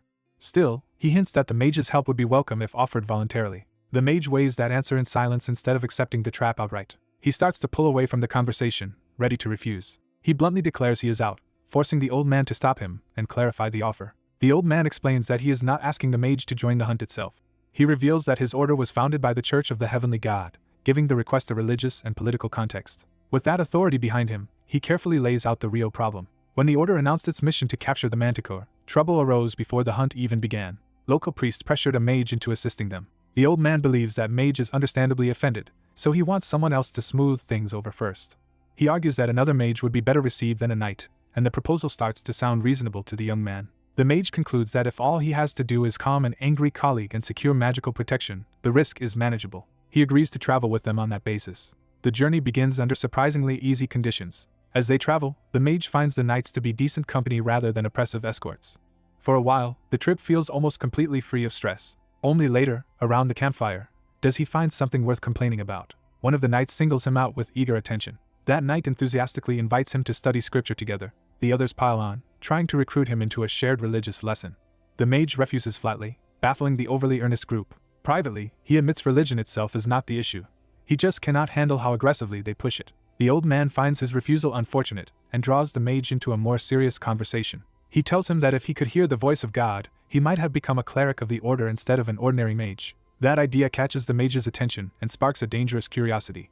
He starts wondering whether speaking to God could explain why he was reincarnated into this world with a status window. Before he can sink too deeply into that thought, the scripture-loving knight approaches him again with a book in hand. The mage, now interested for his own reasons, asks to see the religious texts after all. The knight eagerly sits beside him and shares the scriptures. As the mage reads, his bird familiar suddenly presses close, as if sensing something unusual. The woman beside him dozes off while he keeps reading by the fire. Out of nowhere, a voice praises his posture. He reflexively answers the compliment before realizing no one nearby should have said it. The knight looks confused and insists he only commented on the mage's posture, not anything stranger. The mage panics because he is certain he heard a different voice speaking directly to him. He realizes the voice did not sound human at all. The mysterious speaker addresses him again, confirming the contact is real. The knight reacts in alarm as the mage abruptly rises, shaken by what he is hearing. The unseen presence challenges him by asking whether it sounds less than human. The mage blurts out the conclusion he has reached: the voice belongs to a god. A mysterious presence answers his desperate call with uncertainty, leaving Ian unsure whether anyone is truly there. Ian immediately fixates on the unseen being, demanding to know why it singled him out. His frustration spills over as he accuses that power of dragging him into this world and confronting him through a strange window-like vision. He presses for an answer with open anger, refusing to let the silence stand. For a moment, the divine presence feels close enough that Ian believes he has finally reached it. But the connection vanishes as abruptly as it came, leaving only the knight around him. The others by the campfire can only watch as Ian reels from the sudden disappearance. Stunned, Ian realizes the being he was confronting has simply left him behind. That realization snaps his disbelief into outrage. He lunges after the absent god in fury, and the people around him have to physically restrain him. His outburst turns the camp chaotic as everyone tries to calm him and understand what set him off. Afterward, Ian throws himself into the scriptures with obsessive intensity, determined to force another encounter. His relentless study bewilders the others, but he keeps going until it finally produces a result. He gains a new divine skill that allows him to converse with the supreme ruler of this world. The system even congratulates him by name, confirming that his effort succeeded. Instead of comfort, the reward feels like mockery, as though his punishment has only changed form. The divine guidance makes its terms clear. If he wants God's attention, he must study more and deepen his devotion. It also reveals the absurdly grand image this world holds of its ruler, making the whole arrangement feel even more ridiculous to him. Ian bitterly concludes that the god who granted his skills has been toying with him all along. He imagines himself as nothing more than a puppet dropped into this world for the creator's amusement. That thought hardens into resentment as he pictures the god controlling his fate from above. Still, he accepts that his only path forward is to use divine arts until he can confront that being directly. So he resolves to learn more and search for a way to continue the conversation on his own terms. He decides that means finding more believers and gathering whatever influence or points he needs. With that new objective in mind, he looks up at the sky and commits himself to action. By morning, the story shifts from divine frustration back to the dangers of the world around them. A violent clash erupts in the forest as armed men are cut down in rapid succession. An older swordsman proves overwhelmingly skilled, carving through attackers before they can overwhelm him. One enemy collapses badly wounded, showing how decisively the fight has turned. The elder checks on a mage during the aftermath, making sure his ally survived the skirmish. Ian confirms that Lucy is with him, presenting her as part of his side. He explains that he brought her because she can identify all of the children caught up in this situation. Once the fighting settles, Ian and Lucy make sure the elder himself is unharmed. The old man brushes off concern with humor, refusing to act frail just because of his age. Ian praises his ability, and the elder reveals that he was once a mercenary. He adds that he was famous in his younger days, hinting that his current skill is only a remnant of what he once was. He explains that his reputation earned him the title elder because too many fools kept challenging him. Ian immediately connects that fame to his own plans, wondering whether a well-known name alone can attract followers. The surviving soldiers celebrate the victory over the bandits, lifting the mood. Their cheers confirm that the immediate threat has been dealt with. Attention turns to pursuit when a soldier reports that the road splits ahead. He explains the choices. East leads to the Count's castle, while west goes into the forest where the manticore appears. The elder identifies the western route as the one leading to the mage's home. He urges Ian to move quickly, treating the next step as obvious. Ian stops him, realizing they should not all continue together. He decides Lucy should go ahead to meet the first mage, and afterward they can regroup at Katina's place. Before sending her off, he checks whether she can manage the trip alone. Lucy answers with playful confidence, insisting she is capable and will reach the destination quickly. She parts from Ian warmly and heads off on her own. As Ian watches her leave, he can only hope she reaches the mage safely. The young mage decides he has to finish up quickly and catch up with the woman they are pursuing. An older companion notices his familiar is gone and learns the bird has already gone ahead to follow her. With the trail already underway, they confirm they are about to meet the mage they have been seeking. The older man abruptly asks whether the boy is mentally ready, catching him off guard. He warns that mages are troublesome and that there is no telling how a Holy Order sorcerer might behave. When the boy asks why they are handling the Holy Order's mess at all, the older man hesitates. He struggles to admit the real reason. The answer is embarrassingly simple. They took the Holy Order's money, so now they have to do the job. The boy is unimpressed, having expected the Order's knights to look more dignified than that. The older man brushes it off and promises at least that the boy probably will not die. The boy silently decides that, whatever happens, he will never trust this man again. Ahead, eerie green magic coils around a cottage hidden in the woods. Dead vermin and birds around the place make it clear the magic carries a toxic presence. Inside, an old witch calmly tends a bubbling cauldron while the same green aura swirls through the room. In the past, Holy Order knights had once approached her respectfully, asking her to stop capturing manticores. Their leader reminded her that manticores were a protected sanctuary species. She had no patience for that argument. She made it clear that if they wanted her cooperation, they should stop lecturing her while she worked. Confident in her own power, she mocked the idea that anyone there could force her to comply. Instead, she kept brewing her fall concoction, pleased with the spirit dumplings she was making. Back in the present, the group identifies the cottage's owner as a herbalist. The boy clarifies that she is Mani Campbell, a famous botanical sorcerer. He explains that she controls plants and also creates lethal drugs, including the binding mist around the house. Hearing that she can make potent poison, the older man decides they have found exactly the person they need to hunt the manticore. The knights are immediately overwhelmed by the stench surrounding her home. The boy catches the scent too and realizes something important about it. Even so, the party advances toward the cottage through the drifting magical haze. Mani greets the approaching warriors with delight, having apparently been expecting soldiers from Santiago. The older man recognizes her at once despite the smell and the mist. She welcomes them inside with unsettling cheer. Once they enter, she proudly presents the feast she has prepared in her cauldron. The interior is packed with herbs and ingredients, confirming that the whole place is her workshop as much as her home. The knights try to endure the meal, but the odor alone nearly defeats them. When the older man suggests she does not need to prove anything, Mani insists she is simply serving food made from crops she raised herself. She adds that anyone who dislikes it is free to leave, putting the burden back on her guests. One knight tries to force himself through it, and immediately regrets it. Another can barely keep from vomiting as the fumes rise from the pot. A third finally retches, proving the meal is as punishing as it smells. Watching this, Mani briefly wonders whether she pushed her hospitality too far. Then the boy shocks everyone by eating enthusiastically and asking why the others are struggling. He identifies the dish as a rich garlic-heavy soup and seems genuinely delighted by it. Mani, stunned, checks whether he is somehow forcing himself, but he keeps eating without hesitation. He openly declares the food delicious. Mani cannot believe anyone could sincerely enjoy it. The boy doubles down, praising the garlic in particular, and reaching for another bite. He keeps eating as if this were an ordinary, satisfying meal. The others are left speechless by how completely his reaction defies theirs. Unable to contain herself, Mani grabs him and demands an explanation. She blurts out that after 40 years as a botanical sorcerer, she has never met anyone as strange as him. Her hostility abruptly turns into fascination as she asks the boy for his name. Ian identifies himself as Ian Elidus Raven, and the old witch immediately recognizes the surname. She stares at him in shock, realizing he is connected to the pyromancer Elidus. Pressing him for confirmation, she asks whether he is truly that famous mage's disciple. The tense meeting gives way to a calmer night, and she softens enough to apologize for her earlier hostility. As a peace offering, she serves the group a generous meal and invites them to eat freely. Ian, caught off guard by the kindness, admits to himself that the food is surprisingly good. Over dinner, the discussion turns to the real issue. The knights intend to hunt a manticore, and they confirm it plainly. The witch warns them that the hunt will be far more dangerous than they seem to expect. She explains that Count Katina once sent 100 hunters after the beast, and none of them survived. The elder knight remains resolute, and says he is ready to face that risk, prompting the witch to test whether his confidence is earned.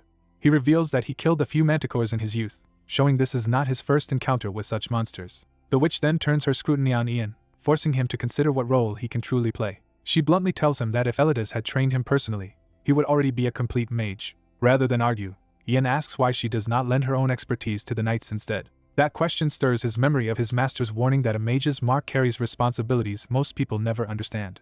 He recalls being told that once a mage enters the world's mysteries, others will inevitably seek that power. Ian decides he does not need to kill the manticore himself, but he can at least use his reputation to draw the circle of mages' attention. He reasons that if the circle hears a manticore is involved, they may send proper support to investigate. Even if they arrive too late to witness the creature, Ian believes this could open the door to future help from other mages. Having settled on that compromise, he steels himself and commits to it.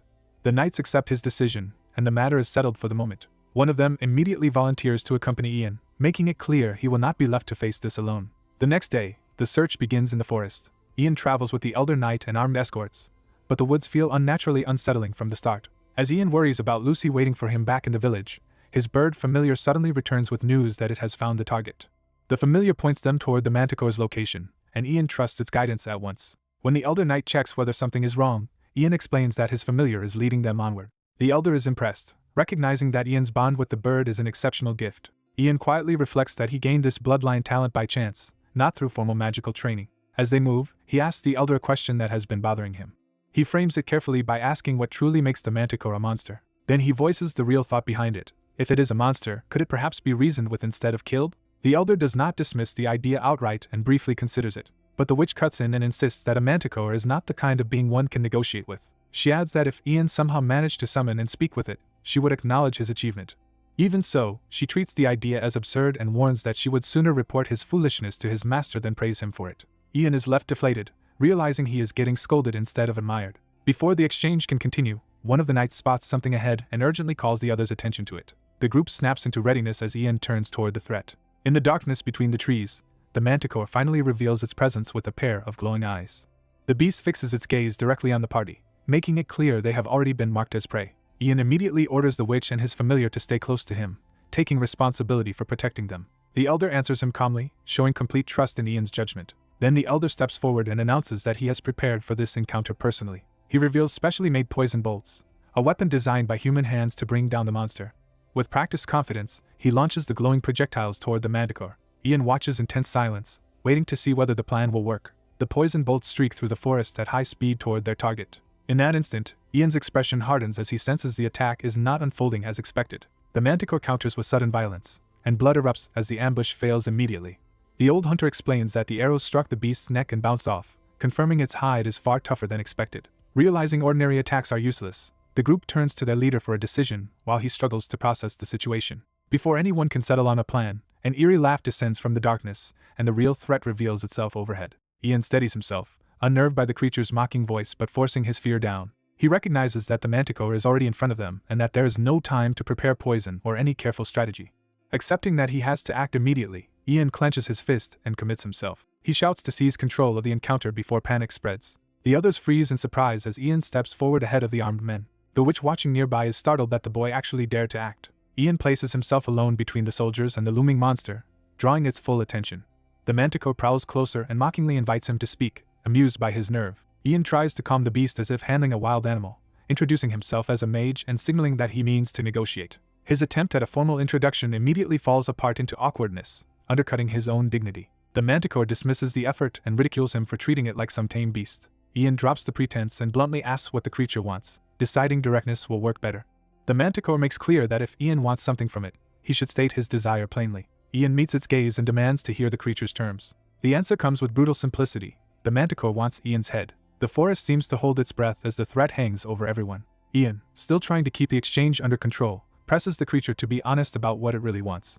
The manticore reveals a deeper motive, saying it wants Ian himself and intends to make him witness the slaughter of the nearby knights. That declaration shocks Ian, because the beast has suddenly spoken in the imperial tongue. The monster tempts him further, promising that the soldier's flesh will be devoured before his eyes. It sweetens the horror by offering Ian all the glory he could want if he cooperates. The bargain becomes explicit. Once Ian has used the knights to satisfy his own ambition, the manticore will kill them for him. Pleased with its own offer, the creature waits smugly for him to yield. Ian rejects the entire proposition with disgust, refusing to entertain it for even a moment. He openly insults the manticore, making it clear he will not be manipulated. His contempt escalates into a crude, unmistakable dismissal that leaves no room for negotiation. The nearby knight is caught off guard by how brazenly Ian speaks to the monster.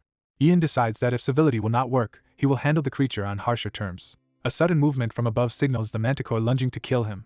As it attacks, the beast mocks him again, convinced his defiance was just a death wish. Even while reacting to the strike, Ian is still fixated on the revelation that the creature knows the imperial language. At that critical instant, the witch intervenes and orders her magic to extend.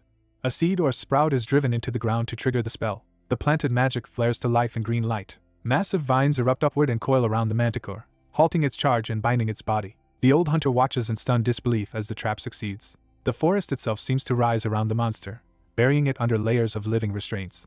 The hunter demands to know what the witch has done, only to realize she has immobilized the manticore. She matter-of-factly explains that she also restrained the knights who had been left behind, treating both problems as equally manageable. The witch brushes off his alarm, insisting the children can look after themselves. She refocuses everyone on the immediate objective. Killing the manticore comes first. The old hunter accepts the shift in priorities and prepares to move. He steps forward to rejoin the fight. Ian notices him moving and calls out, worried by the sudden change. The hunter checks whether everyone is still safe, trying to regain control of the battlefield. Ian, confused by his master's behavior, watches him closely for an explanation. From the surrounding haze, the others answer that they are unharmed, leaving the group poised for the next move against the trapped beast. Ian is jolted by the sight of death unfolding before him. Dimitri lies mortally wounded, and Ian is forced to face that his loyal follower is dying. Even as he fades, Dimitri apologizes for failing to protect Ian, and Ian refuses to accept those final words. Ian steadies himself, suppressing his grief as he looks down at the man about to die for him. He acknowledges that everyone fought as hard as they could, but that does nothing to ease the loss. The horror of seeing Dimitri die in front of him becomes unbearable precisely because Dimitri is the one person he never wanted to lose. Ian falls into bitter reflection, withdrawn as the others remain around him. At last, the truth settles in. The world he lives in is no longer a distant story to observe. This is a world ruled by monsters and constant war. The deaths he once only knew as tales have become personal. Now that cruelty and destruction stand before him as reality, he can no longer stay detached. That realization hardens into resolve. Ian steps forward, leaving passive grief behind as he moves to act. Kneeling beside Dimitri, he calls him by name as if refusing to let him slip away. Ian remembers Dimitri once telling him that if disaster came, he should pray. He recalls being told that heaven would hear him in such a moment. Dimitri had believed that promise even at death's door, so Ian decides to test that faith and begins to pray over him. He appeals directly to heaven, asking whether anyone divine is listening. Ian pleads that if the gods truly care for their followers, they should save Dimitri. He even invokes Dimitri's devotion, declaring that his king has come for him. With no certainty except desperation, Ian offers himself to whatever higher power might answer. A burst of divine light answers his plea. The onlookers can only stare as something impossible begins to happen. Life returns to Dimitri's body, and his hand reaches toward the glowing power in Ian's grasp. Ian is stunned that the miracle is actually working. Dimitri's consciousness is drawn into a radiant heavenly realm and commanded to awaken. There, a goddess appears before him in person. Overwhelmed, Dimitri realizes he is standing before a true deity. He bows at once, and the goddess welcomes him calmly.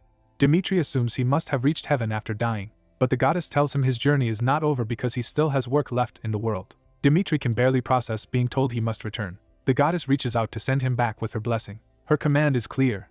He is to spread her will far and wide.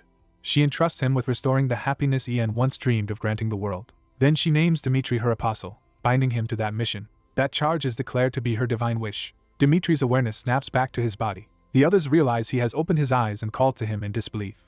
Dazed but alive, Dimitri sits up and struggles to understand where he is. Ian answers him directly, grounding him back in the world. Trying to lighten the impossible moment, Ian jokes about how it feels to return from the dead. Dimitri lunges at him in emotional confusion, and Ian is caught off guard by the sudden outburst. Through tears, Dimitri concludes that Ian saved him because the goddess herself ordered it.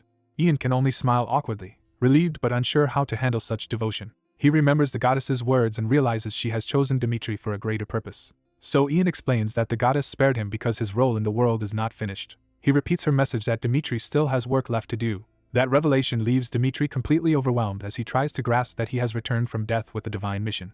A young mage basks in absurd praise from a kneeling believer, treating the devotion with amused confidence. Nearby soldiers, already convinced he has seen through the situation, decide to keep watching and let him act. The group gathers around him in the forest as he becomes the center of attention and authority. An older commander dismisses the fanfare as empty reverence for anyone who can avoid death. Even so, he moves the men back toward their manticore hunt, showing the expedition is still active. The mage abruptly volunteers to scout alone with his bird familiar, despite concern that he is taking an unnecessary risk. He refuses to back down and sends the familiar ahead, making clear he has already decided. The commander is left puzzled by the confidence behind that choice. The mage's thoughts reveal why. He already knows the manticore is cunning enough to bargain and manipulate. He concludes the creature cannot be left alive and must be eliminated for good. Before the hunt can continue, screams erupt from a nearby town. The manticore has already struck there, crashing into the streets and sending civilians into panic. Among the fleeing townspeople, a son desperately runs while pulling his elderly father to safety. Their escape fails when the father slips from his grasp. The son turns back in horror instead of abandoning him. He realizes too late that the beast is already upon them. The manticore looms over the fallen father, ready to kill. The son plants himself and refuses to run. He orders his father to escape, choosing to face the monster himself. Armed with only a farm tool, he denounces the creature and stands his ground. The manticore mocks the attempt, treating the man's courage as laughable. Then it offers a cruel bargain: kill his own father and bring back the head, and the rest of the humans will be spared. The offer lands like a nightmare, reducing the scene to pure shock and dread. The beast presses the temptation, presenting mass survival as the price of one life. The son rejects the bargain outright and shields his father instead. Amused, the manticore accepts his refusal and prepares to kill them both. It lunges in for the execution. Father and son cling to each other, bracing for death. At the last instant, Something strikes the manticore from above and interrupts the attack. The blow lands hard enough to draw blood and force the beast off balance. A veteran fighter charges into the opening without hesitation. He crashes into the manticore with a decisive strike, driving it away from the civilians. The rescued pair realize the Holy Order of Santiago has arrived. The white-haired commander takes control immediately and orders his forces to battle. His knights move at once to engage. The manticore answers with open fury, facing the soldiers head-on. It rages at being challenged by humans it considers beneath it. From a distance, the mage casually wounds it with a shot and mocks its bluster. He judges the creature's current struggle as pathetic rather than threatening. The insult enrages the manticore, which singles him out as the real target. The mage keeps taunting it, reducing its menace to a minor injury and baiting it further. The manticore takes the bait and charges straight at him in a fury. It commits fully to a direct rush across the field, abandoning caution for revenge. The mage smiles, revealing that this reaction is exactly what he wanted. Mid-charge, the manticore senses too late that something is wrong. The mage has drawn it into a prepared position where his allies are waiting. A witch-like caster invokes wood magic and triggers the trap. Green energy surges through the ground as plant growth erupts beneath the beast. The manticore is suddenly ensnared and thrown off by the binding magic, realizing it has been caught. Seeing the trap take hold, the commander gives the order to strike now. As the battle continues, two armored fighters brace themselves amid the ruined ground, sensing another attack coming. A violent strike tears through the field, showing that the manticore is still lashing out with deadly force. The enraged beast rejects further deception and prepares to overwhelm its opponents head-on. An old mage urgently calls Ian forward, making it clear that the next move depends on him. Ian steadies himself and focuses, realizing he has to act immediately. He casts a fire spell through his staff, launching a direct attack at the monster. The flames hit hard enough to reach the creature's eye, finally breaking through its resistance. The blast engulfs the manticore in a towering inferno, forcing it into visible pain. Ian remains calm in the aftermath, showing that he has the situation under control. With the danger ended, the story shifts from battle to the town's recovery. The townspeople gather to thank the defenders, while the rescuers modestly insist they only fulfilled their duty. As the praise goes around, Ian notices he is being left out and quietly resents it. Even his crow points out the slight, and Ian can only sulk at how obvious it is. To protect his pride, he convinces himself the others are intimidated by how impressive he was. That private excuse falters when he senses someone approaching him directly. A villager personally thanks Ian for saving him, finally giving him the recognition he wanted. Ian awkwardly accepts the gratitude while pretending he was never seeking thanks in the first place. An older knight then calls Ian by name, drawing his attention to a more formal matter. The knight's repeated praise quickly becomes overwhelming, and Ian snaps in embarrassment for him to stop. Rather than taking offense, the knight becomes even more impressed by Ian's humility and character. Ian is stunned to realize his attempt to shut the man down has only raised the knight's opinion of him. Before he can recover, more armored men arrive, signaling official interest in what happened. The newcomers confirm that Ian's group are the ones who captured the manticore. They identify themselves as knights serving the castle and formally address Ian and his companion. When Ian questions why the castle is involved, he is immediately invited to accompany them. The summons is serious. Count Ration wants Ian present at the castle at once. At the castle, Ian and the others are welcomed as honored warriors rather than mere adventurers. A lavish banquet is laid out to celebrate their victory and publicly elevate their achievement. The Count enthusiastically glorifies the defeat of the monster as a noble act of justice. Ian downplays his role, but the Count treats that modesty as another admirable quality. The Count even uses Ian's success to criticize his own knights for falling short of that standard. He then reveals he has already rewarded Ian's master in advance, claiming the old mage has been compensated for Ian's efforts. Turning directly to Ian, the Count makes it clear he knows about Ian's master and has prepared something specifically for him. Ian nearly chokes in surprise, caught off guard by how personally the Count has arranged this. Still eating, Ian is told that his master is being called for, which only deepens his confusion. He realizes his master has apparently ignored the summons, leaving Ian to face the situation alone. Ian pauses and reassesses, trying to understand what the Count is really after. He covers his distraction by apologizing and claiming the food had his full attention. The Count smoothly praises Ian again and has a treasure chest brought out before him. When the chest opens, a brilliant light reveals that the reward is no ordinary gift. Inside is a golden magic scroll, an item rare enough to immediately command Ian's full attention. Its inscription explains that the moment Ian reads it aloud, the magic will activate. Ian is visibly shaken by the value and power of what he has just been handed. Examining it more closely, he realizes the scroll is of exceptionally high quality. The Count asks whether Ian likes it, emphasizing that this reward was chosen with him in mind. Ian gratefully accepts the gift, while the Count dismisses the thanks as unnecessary. The Count frames the reward as repayment for Ian bringing Lucy safely back, revealing a personal stake behind his generosity. Just as that explanation lands, someone announces a new arrival. The door opens, and the room's attention shifts toward the entrance. A young woman named Lucy enters, confirming that the banquet and the Count's gratitude have been tied to her safe return all along. The young mage stifles a laugh, and someone immediately notices his suspicious expression. At the table, he wonders what could have caused that reaction as he sits with the nobleman and the nobleman's niece. The niece hesitates, caught off guard by seeing him again after so long. She warmly acknowledges their reunion, and he awkwardly agrees that it has been a long time. An older companion teases him by asking if the woman is his lover, and he quickly denies any romantic connection.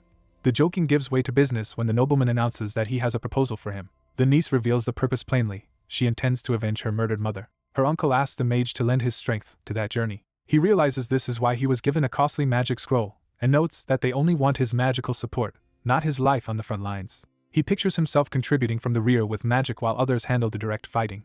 Seeing profit and low risk, he decides the arrangement could benefit him twice over. He modestly frames himself as merely a humble mage while signaling that he is willing to help. He formally accepts and declares that he will accompany them. 3 days later, preparations are complete, though the niece's uncle is too busy to personally see them off. Before departure, she asks an older ally to host them if they ever visit the Italian fief again.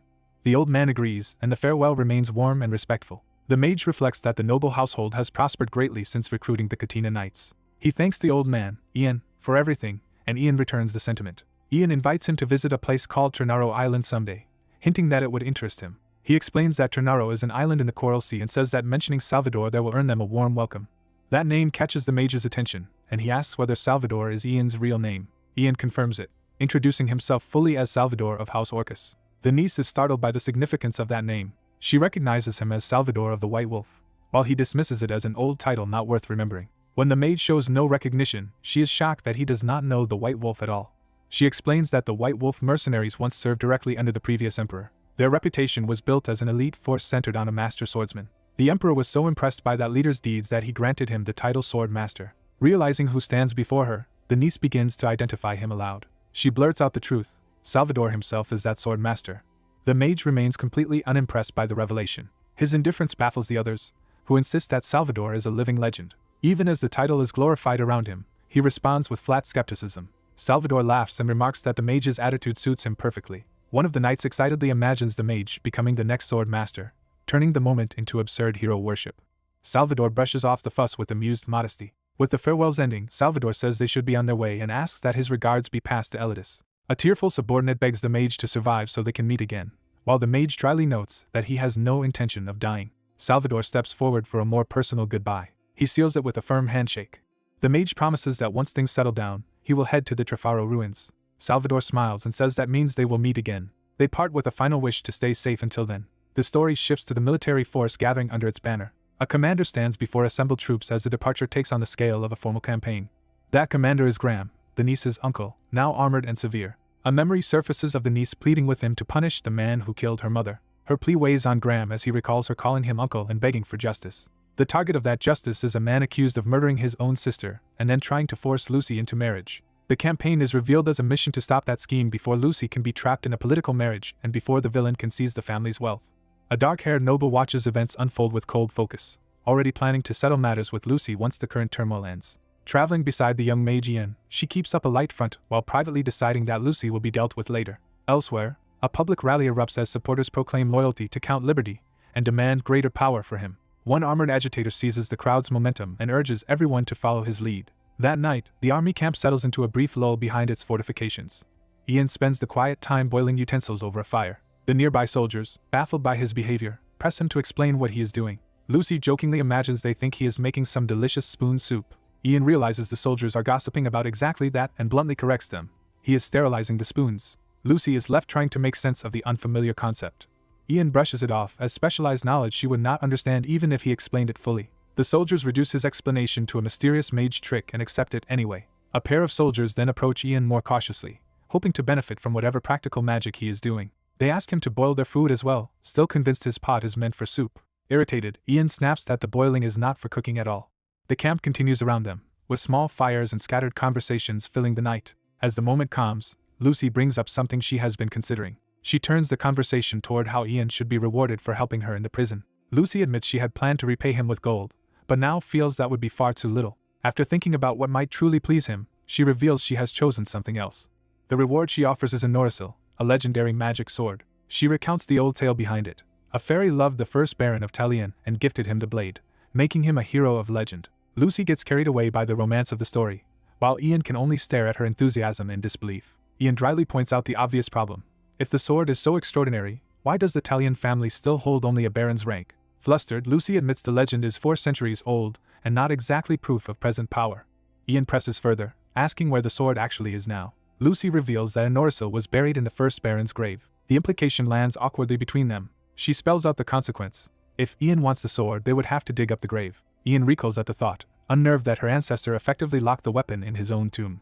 When Ian compares it to some kind of burial time capsule, Lucy is too unfamiliar with the idea to follow the joke. Trying to stay practical, Ian notes that a magic sword would at least be valuable, though he wonders why she is not keeping it to strengthen her own position. He argues that would be better than letting title-obsessed opportunists continue to use her. Lucy quietly admits she has not yet reclaimed anything for herself, but says Ian has finally given her a chance to fight back. With trembling resolve, she insists he deserves something equally valuable in return for what he has done. Overcome with embarrassment after saying it so directly, Lucy abruptly blurts that she is speaking in the sense of a noble repaying a debt and nothing more. Mortified by her own outburst, she flees before Ian can answer, leaving him behind in confusion. Ian is left wondering if he pushed the exchange too far. Before he can dwell on it, someone calls for the mage. A soldier informs Ian that the count has summoned him. The scene shifts from the camp to the town under the same night sky. There, a group of armed men are threatening a peasant and trying to extort food from him by force. The thugs mock the man's resistance and belittle the dispute as nothing more than a few chickens. One of them justifies the robbery by claiming he needs to eat before heading off to battle. Their swagger breaks when something above them suddenly draws their attention. They spot a crow in the tree and suspect it belongs to the mage. The bird confirms their fear by loudly announcing that its master is here. The men are stunned as they realize the crow can speak. A calm voice from nearby addresses them, signaling Ian's arrival. The extortionists stiffen in visible panic, their bravado collapsing the moment they understand who has found them. A sharp voice challenges Ian before he enters a tense meeting. Inside the dim tent, the atmosphere is quiet and serious. Ian asks the armored lord for a favor, making clear he has come with a specific request. The lord braces himself, sensing Ian is about to ask for something difficult. Ian asks him to stop the mercenaries from looting the town. The lord questions why the knights should not handle that instead. Ian explains that knights often hide abuses to protect their own standing. He implies that preserving reputation matters more to them than justice. He recalls that he once trusted Oberon and Lucy, only to learn how badly that trust had been misplaced. Even so, Ian insists that if the lord agrees to intervene, he will make the mercenaries obey. Later, Ian stands outside in thought until his bird warns him of trouble. He finds mercenaries assaulting civilians, confirming the very abuse he feared.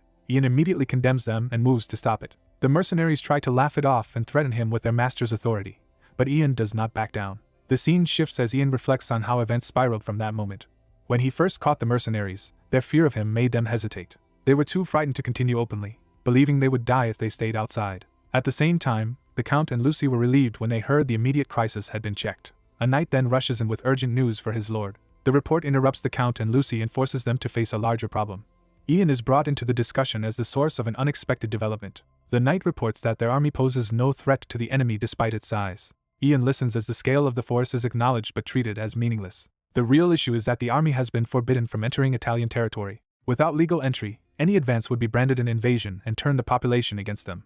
That would let the enemy recast them not as liberators but as marauding mercenaries. Because Graham's forces have marched peacefully, the locals have had time to settle into normal life instead of fearing him. As a result, he has been able to present himself as the stable power while their side looks disruptive. With the army unable to act, morale has collapsed and some have even deserted. Ian realizes the war has taken a dangerous and unexpected turn. Pressed for a solution, the Lord asks whether looting should now be authorized anyway. Instead of answering directly, he turns to Ian and asks whether the mage has a plan to fix this. Lucy hesitates, unsure whether Ian can really solve something this large. Ian thinks it through and begins to see a possible opening. He admits it may not be impossible after all. Lucy and the Count immediately brighten, trusting Ian to come up with something. Their confidence draws attention from nearby soldiers, who start judging Ian's boldness. Some of the knights dismiss him as overconfident. Ian's idea leads him to a place within Italian territory, where he seeks a different kind of leverage. He arrives at a farmhouse and hears the owner angrily arguing inside. Ian suddenly confronts the man, startling him into silence. With soldiers behind him, Ian demands to know whether this man owns the wheat field nearby. The farmer tries to challenge him until others identify Ian as the famous mage Bleedies. Recognition instantly turns the farmer's defiance into fear. He throws himself down and begs forgiveness for his earlier rudeness. Ian studies him quietly, already focused on the real issue rather than the apology. He declares that the wheat is already doomed, leaving the farmer bewildered. To prove it, Ian drives his staff into the ground and tells the man to sense what is there. As dark power surges through him, Ian reveals that something buried beneath the field has been feeding on the land. He identifies it as the soul of the first Italian king, whose stolen land still carries a curse. A terrified man, already shaken by what he has heard, desperately asks what happened next. Ian cuts him off and begins using magic, forcing the room to focus on his account instead of the man's panic. He concentrates, preparing to reveal what he learned through a divine vision. Ian invokes the heavens and presents his knowledge as a warning meant to save everyone from disaster. His revelation spreads quickly, and people rally around the claim that a looming threat can still be survived if they act now. The witness is left stunned, realizing Ian somehow knew details he should not have known. Rumors begin circulating through Lien's territory that Ian is a chosen usurper meant to challenge the throne. As fear grows, people publicly denounce the current order and call for him to escape the coming purge by seizing power first. The message turns openly hostile, branding the emperor as the true enemy. That propaganda boosts the Count's army's morale, and Ian's supporters openly gather around him.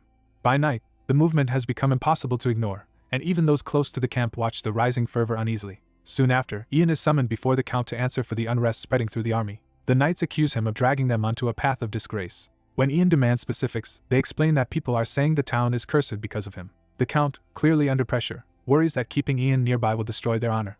Ian rejects the accusation as a lie and points out that the rumors came from others, not from him. The knights dismiss his defense outright, insisting that a mage cannot be trusted and must be deceiving them. Ian realizes they have no interest in truth and have already decided to treat him as a threat. He understands that arguing further would change nothing. Even so, he notes that the knights themselves are the ones driving this hostility. Ian stays outwardly calm, choosing not to show how much he has understood. The Count notices Ian's composure and grows uneasy, sensing that the young mage sees through the situation. Ian concludes that the Count is too dependent on his knights to oppose them. Accepting that reality, he decides there is no point forcing the issue. He politely releases the Count from responsibility, sparing him from making a choice he cannot uphold. The knights take that as a dismissal and tell Ian to leave if he finds their treatment offensive. Though they act stern, their unease shows they know they are pushing away someone valuable. Ian departs with a final warning that they should not expect his help later, whatever happens. Outside the tent, Lucy hurries after him before he can leave the camp behind. Ian stops and waits, already aware she has come to apologize. Lucy explains that the knights appeared so suddenly that she and her uncle were too flustered to defend him. She admits they failed him in the moment, not out of malice but because they were overwhelmed. Ian softens, seeing that her regret is sincere. Lucy anxiously searches his face, afraid he now resents her as much as the others. He reassures her that he is not truly angry. Ian explains that he never cared much about military merit anyway, since his real goal was simply to avoid being treated like a criminal. Lucy still worries that leaving this way will cost him his chance to earn recognition. Ian answers that the loss does not trouble him. To calm her, he gently pats her head. He tells her that as long as he is no longer treated with suspicion, that alone is enough for him. The gesture overwhelms Lucy, and her guilt instantly turns into delighted affection. She excitedly promises to help him obtain a magic sword and even imagines conquering territory for him. Ian immediately refuses to encourage that line of thinking. When her enthusiasm escalates into a marriage proposal, he rejects that too without hesitation. A few days later, the story shifts to the battlefield as mounted troops lead a larger force forward. From a high vantage point, the army advances in formation toward the enemy. Scouts report that the opposing force numbers around 400, while the commander keeps the mood light with his captain. The red-haired commander boasts confidently, invoking the fame of his blade as if victory is already assured. His expression hardens, revealing that beneath the swagger he is fully ready for bloodshed. Elsewhere, Lucy, now concealed under a hood, secretly aligns herself with the Count's side, setting up a hidden role in the coming conflict. An enemy leader dismisses the woman in his grasp as a mere prize to claim after the battle, treating victory as already decided. He reassures himself that the feared Black Knight of the East is fighting for their side, making their advantage seem overwhelming. With that confidence, he concludes that their victory is as certain as the enemy's defeat. From the opposing side, the defenders watch the enemy army begin its advance across the field. Their commander answers with open contempt, declaring that no matter how many foes come, anyone who threatens Graham will be cut down. He raises his sword and rallies his riders to meet the charge head-on. The cavalry surges forward at his command, turning the standoff into immediate battle. The clash is brutal from the first impact as mounted soldiers crash together in a spray of steel and blood. Behind the front, the Count and his attendants remain under guard while officers monitor the fight from the rear. One veteran notes that they currently hold the upper hand. Ian agrees, reasoning that their larger numbers should secure the battle if things continue normally. But a sudden sense of danger breaks his confidence before he can finish trusting that logic. The source becomes clear when a single black-armored knight tears through soldiers with terrifying ease. A nearby officer identifies him as the Black Knight from the Eastern Empire, shocking Ian. The knight's presence is explained as a calculated move. He has been sent to secure victory where the battle was expected to be close. Ian immediately realizes this means the Empire has committed one of its highest assets to this field. On the front line, ordinary soldiers are helpless as the Black Knight cuts them down in passing. He keeps carving through the formation in sweeping strikes, turning the center into a slaughter. Ian recognizes that the battle is no longer unfolding according to their numerical advantage. A widening path of dead and broken riders shows the Black Knight driving straight through the middle of their army. Ian understands that if this continues, the entire defense will collapse into a crisis they cannot contain. He asks what happens if the center breaks, already fearing the answer. The officer grimly confirms that once the center falls, the enemy will reach them next. At the rear, the Count and the woman with him react in alarm as the danger suddenly feels immediate. Ian and the officer conclude that if the center retreats or scatters, the Count will become the Black Knight's direct target. The Count erupts in anger at his men's failure instead of facing the reality of the battlefield. Panicking, he orders Sir Decade to ride out alone and kill the Black Knight. Ian is stunned by the absurdity of the command. The officer beside him bitterly laments that such a reckless order had to fall to Sir Decade of all people. He explains that Decade is one of the few truly decent men in the Count's service, making the order especially cruel. Everyone understands what it means. Being sent against the Black Knight is effectively a death sentence. Ian tries to intervene, urging the Count to reconsider before sacrificing a loyal knight for nothing. Sir Decade accepts the order without protest, choosing obedience over self-preservation. Ian demands to know what Decade intends to do. Decade answers that he will carry out the Count's command and try to stop the enemy himself. Even as they speak, the Black Knight continues cutting down anyone in his path, proving how hopeless that mission is. Ian protests that charging out now would be suicide and would only leave the Count's side exposed. Decade insists that his duty as the Count's knight binds him to obey, whatever the cost. Ian knows Decade is right about his oath, but he cannot accept a pointless death disguised as loyalty. He argues that this is not protection at all, only the exchange of one life for another while wounded soldiers already litter the field. Seeing Decade remain resolute, Ian realizes the knight fully understands the futility, and is still prepared to go. That forces Ian to confront the cruelty of a world where honorable men are the ones chosen to be sacrificed. Before the decision can settle, a rider arrives calling urgently for Sir Decade and Sir Sigil. Ian realizes the messenger must have come from the shattered center that the Black Knight was attacking. The rider reports that the center has already been defeated and condemns the disgrace of the collapse. The news leaves Ian reeling, both at the defeat itself and at how quickly everything has fallen apart. Decade immediately gives Ian a new order: escort the Count and Baron Italian away from the battlefield. He declares that he will remain behind to buy them time. Without waiting for approval, Decade mounts up and commands the others to follow Ian and withdraw. Ian watches him ride off in disbelief, unable to accept that Decade may truly be throwing his life away. A knight reflects that in war, one person may be condemned as a fool for becoming the only sacrifice needed to save everyone else. As the Count's party retreats on horseback, that grim idea hangs over them while danger closes in behind. Lucy suddenly realizes Ian is about to do something reckless and tries to stop him. Ian ignores her alarm and urges everyone to move at once because the Count has already ordered a retreat. He turns his horse away from the group, making it clear he intends to separate from them. Ian orders Lucy to escape with the Count's vile son while she worries about leaving him behind. Refusing to run, Lucy insists she will stay with Sir Decade and help bring their pursuers down. Ian cuts off her protest and pushes her to focus on surviving the ambush. Lucy can only watch in panic as she realizes he is leaving despite her plea. Ian spurs his horse forward alone, committing himself to the role of decoy. Sir Decade notices Ian breaking away and calls out to him. Ian explains that he will draw the enemy off so the Count can be protected. Sir Decade rejects the plan and argues that Ian cannot handle the pursuers by himself. Ian answers with calm confidence that he is a mage and can survive on his own. Seeing Ian's expression, Sir Decade realizes this is not youthful bravado but a settled decision. He understands Ian is completely serious and will carry this through. With reluctant trust, Sir Decade admits he has been overprotective and stops trying to hold him back. He immediately redirects the troops, ordering them to chase Ian instead of the Count. As he rides off with the Count, Sir Decade entrusts the success of the retreat to Ian. Ian accepts the burden and sends him off with a brief wish for survival. Left behind, Ian watches the Count's group disappear while the enemy closes in on him. A sudden shot flashes past Ian's face, warning him that the pursuit has already begun. The projectile slams into a nearby tree, confirming the enemy intends to kill him before he can escape. His crow familiar erupts in terrified complaints, but Ian shuts down the panic and keeps control of the situation. He decides the first step is to drag the pursuers deeper into the forest, where he can fight on his terms.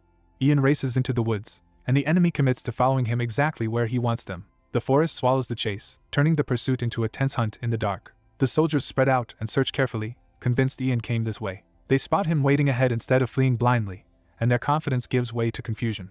Ian begins chanting a spell from horseback, preparing an ambush before they understand what he is doing.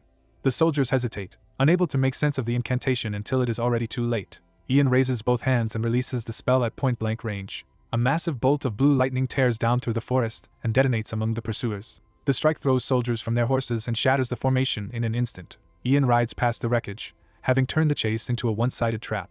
He allows himself a brief breath of relief, believing he has thinned the enemy enough to buy time. But his thoughts return immediately to Sir Decade and the Count, and he fears they may still have been intercepted. Deciding he has to verify their safety, Ian turns back through the forest. Unseen by him, an armored enemy remains hidden behind a tree and watches him reverse course. Elsewhere in the woods, mounted soldiers continue pressing after the Count's party. One of the pursuers spots the Count ahead and realizes the real target is still within reach. Their leader orders an immediate volley to bring the Count down. Arrows rain through the forest toward the fleeing group. The barrage tears into the riders, dropping men and throwing the retreat into chaos. Sir Decade is hit but stays in the saddle, forcing himself to keep fighting through the wound. A horse rears violently as the attack breaks the group's momentum and scatters them. In the confusion, Lucy and another rider remain mounted while Sir Decade drops to the ground among the fallen. Even wounded, Sir Decade rises again, refusing to let the Count be taken. He charges into the enemy with a desperate sword stroke, trying to carve open a path. As hostile soldiers close in from all sides, Sir Decade makes his stand with Lucy and the Count behind him. A mustached noble is suddenly cut down by a violent slash before he can recover. His body crashes to the ground as armed men close in around the scene. Lucy freezes in panic, unsure how to respond, while her wounded uncle looks back at her. A mounted knight calls for the Count to surrender and prepares to force the issue. The Count erupts in fury instead of yielding. Though badly wounded, he drags himself forward to make one last stand while Lucy and her uncle watch from behind. One of the attackers recoils in fear and realizes the Count is far more dangerous than expected. The Count's counterattack lands, striking the knight before the others can react. Lucy rushes toward her uncle as the Count charges off, and her uncle calls after him in alarm. Her uncle collapses into Lucy's arms and weakly calls her by name. Lucy clings to him as he fades, unable to stop what is happening. Another knight coldly notes that the Count is dead, frustrated that they failed to take him alive. His superior reminds him their real objective was never the Count himself. The order becomes clear. The Count was only a distraction, and the woman is the true target. The knight immediately commands his men to seize Lucy. The soldiers rush her as she sits trapped beside the fallen bodies. Before they can reach her, the Count surges back into the fight and drives them away from Lucy. He pays for it with another brutal wound across the chest. Lucy watches in horror as the Count finally falls for good in a pool of blood. The soldiers keep advancing, and Lucy realizes no one is left to shield her. Desperate and ashamed of her own helplessness, she silently begs for help. Her plea stirs a dark power, and the name Darkness answers from above. A strange purple force spreads around the clearing, startling the soldiers and halting their advance. Lucy stands within the ominous aura, frightened but drawn into whatever has awakened. Before the power can fully take hold, someone grabs her arm. A blue-cloaked young man pulls Lucy into his arms and carries her away at speed. The sudden rescue leaves Lucy stunned and struggling to process what just happened. He escapes with her on horseback, breaking through the dark energy and out of the trap.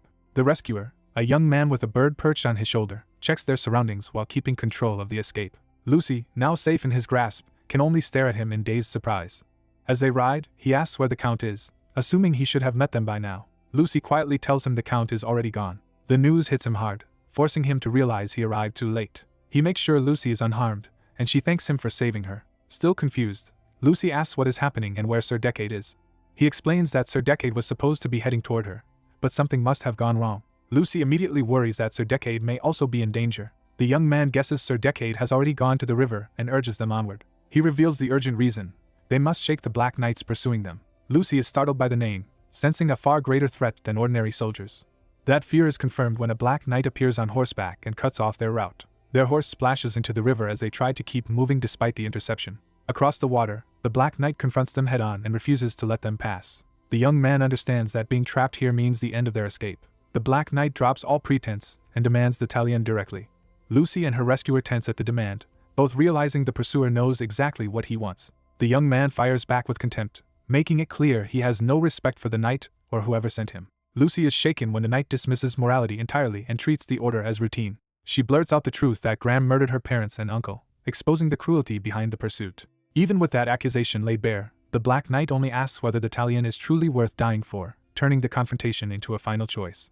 A pursuing knight closes in and prepares to end the chase. He declares this their final warning and orders Ian to stop and surrender Tanya. Tanya, riding with Ian, realizes how dire the situation has become. Ian keeps moving through the river while the knight bears down on them from behind. Instead of panicking, Ian quietly gives a coded command to his bird companion. The knight's horse is suddenly affected, its eyes turning ominous as the command takes hold. The mount bucks violently, throwing the armored pursuer off balance. The disruption breaks the knight's charge before he can strike. He is hurled from the saddle and crashes into the shallow water. Stunned and furious, the fallen knight demands to know what Ian has done. Ian immediately follows up by ordering his companion to take flight. As Ian and Tanya pull farther away across the water, the knight can only watch in confusion. He is still trying to understand what happened when the river itself begins to answer Ian's move. A surge of water rises up and crashes toward the knight, turning his disadvantage into a trap. He tries to run clear before the wave can engulf him. For a brief moment the riverbank falls quiet after the impact. The knight ends up sprawled in the water, defeated and barely conscious. Tanya hesitantly calls Ian's name, unsure what he intends to do next.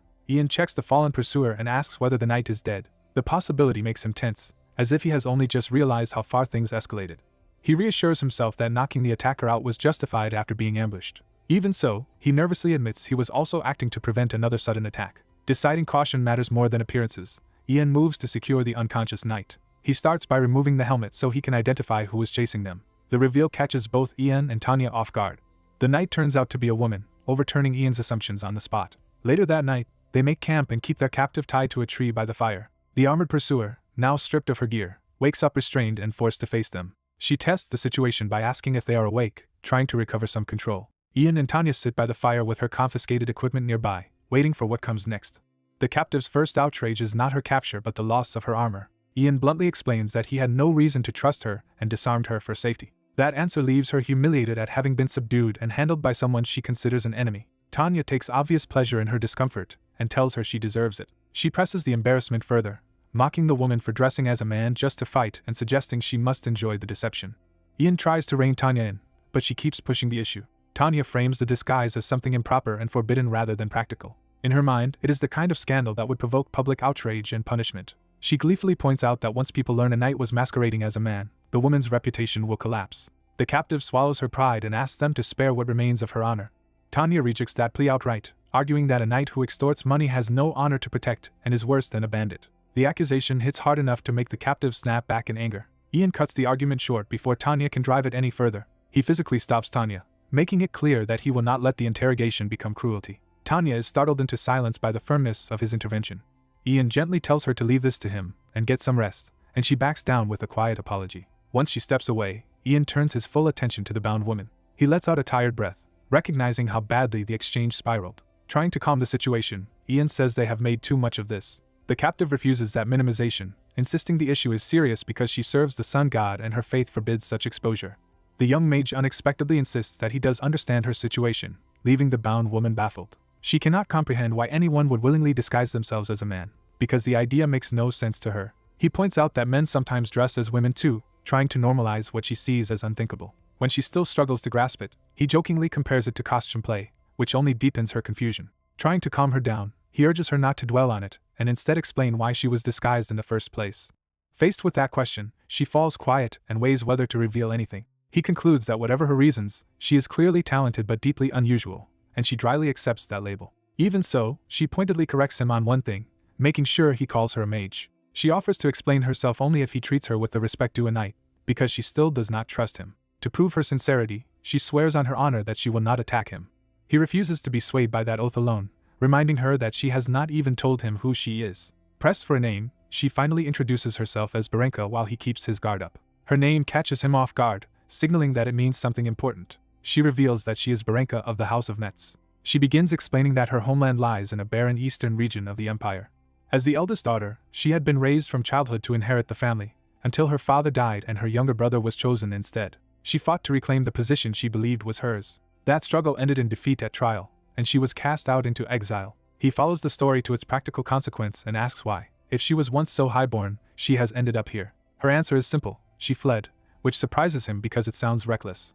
She remains confident that no one will catch her. Her confidence comes from a destination she believes will protect her, the kingdom of Roland. The name Roland immediately grabs his attention. She explains that Roland is where her father once served as a knight in his youth. She believes that if she reaches his former lord there, her father's old ties will secure her shelter.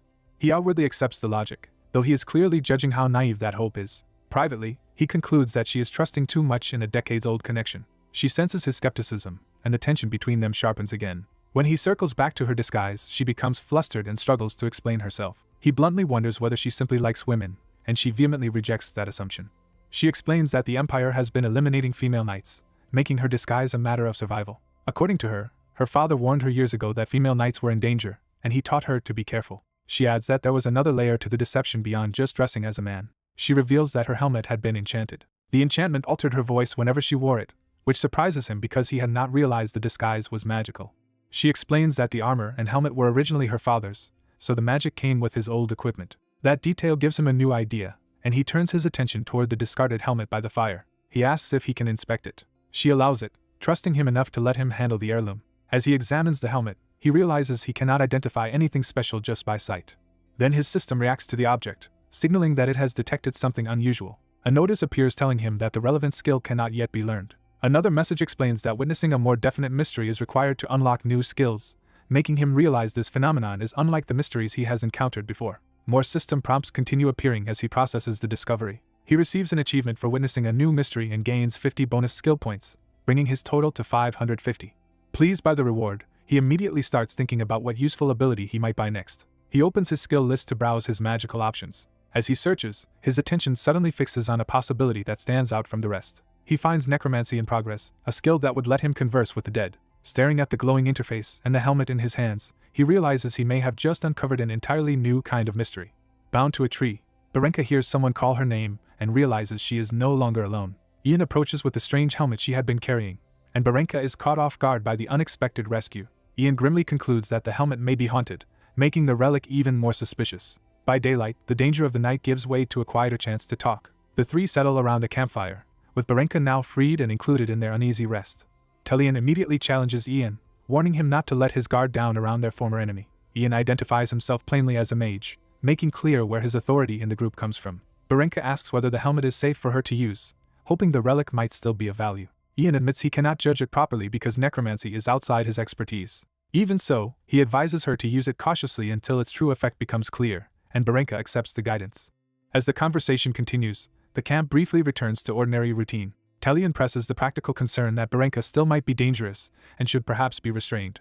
Ian defends his choice by trusting Barenka's promise not to kill them, though Talion remains unconvinced. Ian admits he has doubts too, but he is still willing to take that risk. Barenka addresses them by name, showing she has already taken their measure. She reminds Talion that although they met as opponents, their clash was only business. More importantly, she acknowledges that Ian spared her life, creating a debt she cannot ignore. Knowing the timing is selfish, Barenka still decides to ask for something more. She asks whether they can put their conflict behind them and start over. Ian bluntly interprets her request as an attempt to join them. He makes it clear he has no objection, while Talion's silence shows she is far less pleased. Ian adds one condition: he will not tolerate any mistreatment of Talion. Talion privately realizes Barenka's real interest is not Ian but herself. Barenka confirms that if Talion accepts her, she would become a useful ally to Ian as well. Talion softens first, apologizing for the harsh way she spoke the day before. Barenka answers with an apology of her own, meeting that gesture seriously. Ian is left baffled as the tension between the two women suddenly shifts into mutual understanding. With the hostility lowered, Barenka formally thanks them both for the mercy they have shown her. She then insists that Ian in particular must be repaid for saving her life. Ian asks how, expecting something practical. Barenka declares that since she has nothing else to offer, she will repay him with her body, stunning him. She kneels and addresses him with complete seriousness, making clear this is not a joke. Ian recoils in alarm as she vows to remain by his side until the debt is settled. Barenka clarifies what she truly means, not herself as a lover, but her strength and blade in his service. The misunderstanding breaks, leaving Ian embarrassed and Talion startled by Barenka's pledge. Talion watches Ian struggle to process the sudden offer of loyalty. Ian hesitantly checks whether Barenka understands who he really is, suspecting she may be making this vow too lightly. Barenka answers that his status does not matter to her. She intends to stay until her debt is repaid no matter where he is headed. Ian pauses to think through what accepting a knight like her would mean. Barenka presses him for a decision, ready to follow whatever role he gives her. Ian imagines the obvious danger of traveling with a knight when mages and knights are natural enemies. He also sees the opposite possibility. If they can fight together, the combination would be formidable. In that vision, Barenka becomes exactly the kind of frontline protector a mage like him lacks. That realization settles his hesitation. Ian calls Barenka's name, signaling that he has reached a decision. He accepts her with a smile and immediately gives her a task, ordering Oberon to search for the scattered mercenaries at daybreak. A crow takes flight as Ian's familiar carries out the command. Ian watches the bird go, using it as his eyes to begin tracking the remnants of the enemy force. The crow soon locates armed mercenaries still moving through the forest. The mercenaries notice the bird and realize it may be a mage's signal, warning that someone is already searching for them. Two battered soldiers insist they need to leave, but one of them still resists the order. Their fear spikes when they imagine the Black Knight might curse anyone who crosses her. Even so, they note that despite heavy losses, about 300 soldiers still survived the battle. One of the men suddenly realizes who is standing before them. The famed Black Knight is revealed to be a woman, overturning everything they expected. She calmly introduces herself as Barenka of the County of Wince, showing she has no idea what title they are talking about. The soldiers are too stunned by her denial to process it. Convinced she is lying, they rush to accuse her outright of being the Black Knight. Barenka takes their challenge as an insult to her honor, and immediately answers it with a duel. One soldier eagerly accepts, hoping to force a confession if he wins. Instead, the duel ends instantly with him flat on the ground, completely defeated. His collapse makes it obvious just how overwhelming her strength is. The remaining soldiers panic and conclude that Barenka must truly be the Black Knight, because only that figure could wield such power. But the confrontation unexpectedly settles into peace, with one soldier even dropping to a respectful kneel before her. Ian watches the outcome and reflects that Barenka handled the situation far more smoothly than expected. Their reunion is interrupted when Sir Decade arrives with more men and asks whether they are done talking. Ian immediately recognizes him and calls out to him with relief. Sir Decade is glad Ian survived, and Ian returns the concern. Lucy also greets Sir Decade, and he is deeply relieved to see that she is unharmed. Ian quickly steers the reunion toward urgent business and says they need to talk. Before Ian can explain about the Count, Sir Decade reveals he already knows. He asks what Ian and Lucy intend to do next, while Ian turns the question back on him. Sir Decade admits he wants to bring Graham down if possible, though he sounds uncertain about how far he can go. Ian is not surprised by that answer. He recalls that if he had returned to the front lines, he would only have been sent back into another attack. That thought leads him to the real issue. The one person who can stop another offensive is Lucy. All attention shifts to Lucy as the one whose decision now matters most. Sir Decade lowers himself in front of her, treating her authority with full seriousness. He addresses her as Baroness Toulon and asks her to use her status to halt the war and spare everyone from more bloodshed. Lucy hesitates, overwhelmed by the weight of being asked to decide for everyone. Ian gently tells her the choice should be hers alone. Lucy remembers the moment she was first dragged into this conflict, with death already lying at her feet. She also remembers the red-haired enemy leader whose ambition drove the violence. After struggling to speak, she finally gathers herself. Lucy declares that she wants to reclaim both her title and her territory. Her resolve reassures both Ian and Sir Decade. Sir Decade immediately rallies his men, announcing that the Baroness has ordered them to fight. The soldiers begin preparing for war again, with Lucy now openly positioned as the cause they will follow. Sir Decade then turns back to Ian, making it clear he has another request. He asks to borrow Ian's magical strength for the coming battle, and Ian admits he was already thinking along the same lines. Sir Decade is delighted to have Ian's cooperation. He also apologizes for how his knights treated Ian earlier. When Ian accepts the apology easily, Sir Decade is relieved, though the nearby soldiers are unsettled by his friendliness toward a mage. That unease quickly turns into open protest from the men behind him. One knight argues they can still win on their own, and do not need a mage's help. Sir Decade snaps back that they have just lost a war, and have no standing to boast. The knights still insist that relying on a mage would disgrace their order, even if they are weak without one. Ian watches their pride-driven resistance without backing down. He coolly tells them that if they object to his involvement, they are free to leave. His blunt challenge shocks the knights into angry disbelief. As war looms, the soldiers reject any political maneuvering and try to shut the young mage out. He answers with open menace, warning them to stay out of his way. His hostility unsettles them, but only for a moment. They push back, insisting war belongs to knights and mocking the idea that he could win without them. The soldiers laugh off the notion that a rookie mage could lead a war effort. He coldly reminds them that their own failures already cost them the battle they were supposed to win. With a smug jab, he turns the blame on them and asks whether victory would not have been secured if they had done their jobs. The insult leaves them furious and speechless. Before the argument can explode further, an older commander steps in and takes control of the exchange. At that moment, the sky begins to churn ominously overhead. A violent vortex forms above the group, forcing everyone to recognize that something far more dangerous is beginning. The commander braces himself as the wind and pressure build around them. The nearby soldiers panic, realizing they may be caught in something beyond their control. The mage dismisses them as men who only call themselves knights. He declares that he will launch a counterattack himself, and orders only those truly loyal to him to follow. By sunset, mounted forces move out across the hills toward the next confrontation. A black-armored knight leads the advance while others notice a lone figure waiting ahead. They identify that figure as the Black Knight of the East, confirming a feared enemy has appeared. Their leader feels betrayed and realizes the situation has turned disastrous. He sounds the horn, committing his side to battle despite the shock. The cavalry surges forward in a full charge. As the horses thunder ahead, dread spreads through the attackers. The black-armored knight meets the charge head-on without yielding. The red-haired commander demands to know what is happening, then orders the attack to continue. His riders clash with the lone knight, but their assault is immediately checked. The Black Knight's counterstroke cuts through the attackers with effortless force. One rider reels in shock as he realizes how badly they have misjudged their opponent. Even while trying to reassure himself that the Baron's army is ordinary, he sees that this enemy is anything but. The Black Knight unleashes another devastating sweep. A single cold blue eye reveals absolute control and lethal intent behind the helmet. The charge collapses as riders are thrown aside and panic spreads through the line. Watching his men break, the red-haired commander can only listen to their screams. He realizes that if this continues, his entire force will die for nothing. Nearby, a young woman named Lucy watches the battle in silence as the mounted group remains on the ridge behind her. The commander hardens himself, deciding there is only one way to stop the slaughter. He resolves to kill the Black Knight personally and spurs forward. Before he can act, dark magic erupts around him under the command of Dark Mist. The mage follows with shadow arts, casting pitch-black curtain and swallowing the battlefield in supernatural darkness. From within the spreading spell, he calmly controls the chaos he has created. The trapped soldiers lose all sense of direction, unable to tell where they are or where the enemy stands. Blinded and terrified, they crash into obstacles and each other, begging not to die. The commander orders a retreat, but his authority is already slipping away in the confusion. He tries to restore order and send everyone back to their posts, only to realize the field has changed again. Looking out, he sees figures scattered across the darkened slope and can no longer make sense of the battle. His confidence breaks as he struggles to understand what kind of power has overtaken the field. Then he feels a blade at his throat and understands he has already been beaten. The black-armored knight appears at his side and orders him to drop his weapon. Faced with certain death, he can do nothing but swallow his pride. He lets his sword fall, surrendering the fight. The Black Knight remains poised and silent, having ended the battle through overwhelming force and perfect timing. At sunset, Ian stands apart from the others, quietly taking in the aftermath with a guarded calm. Something catches his attention and pulls him out of his thoughts. The young woman by the horses turns to him, hardly daring to believe the outcome. She asks if they truly won, still shaken by how suddenly everything changed. Ian answers with a small, confident smile that confirms the victory. Relief settles between them as the danger finally feels over. Around them, the battlefield shows the cost of that victory, with fallen men left where they died. The surviving soldiers have already shifted from fear to scavenging, excitedly admiring a fine sword taken from the dead.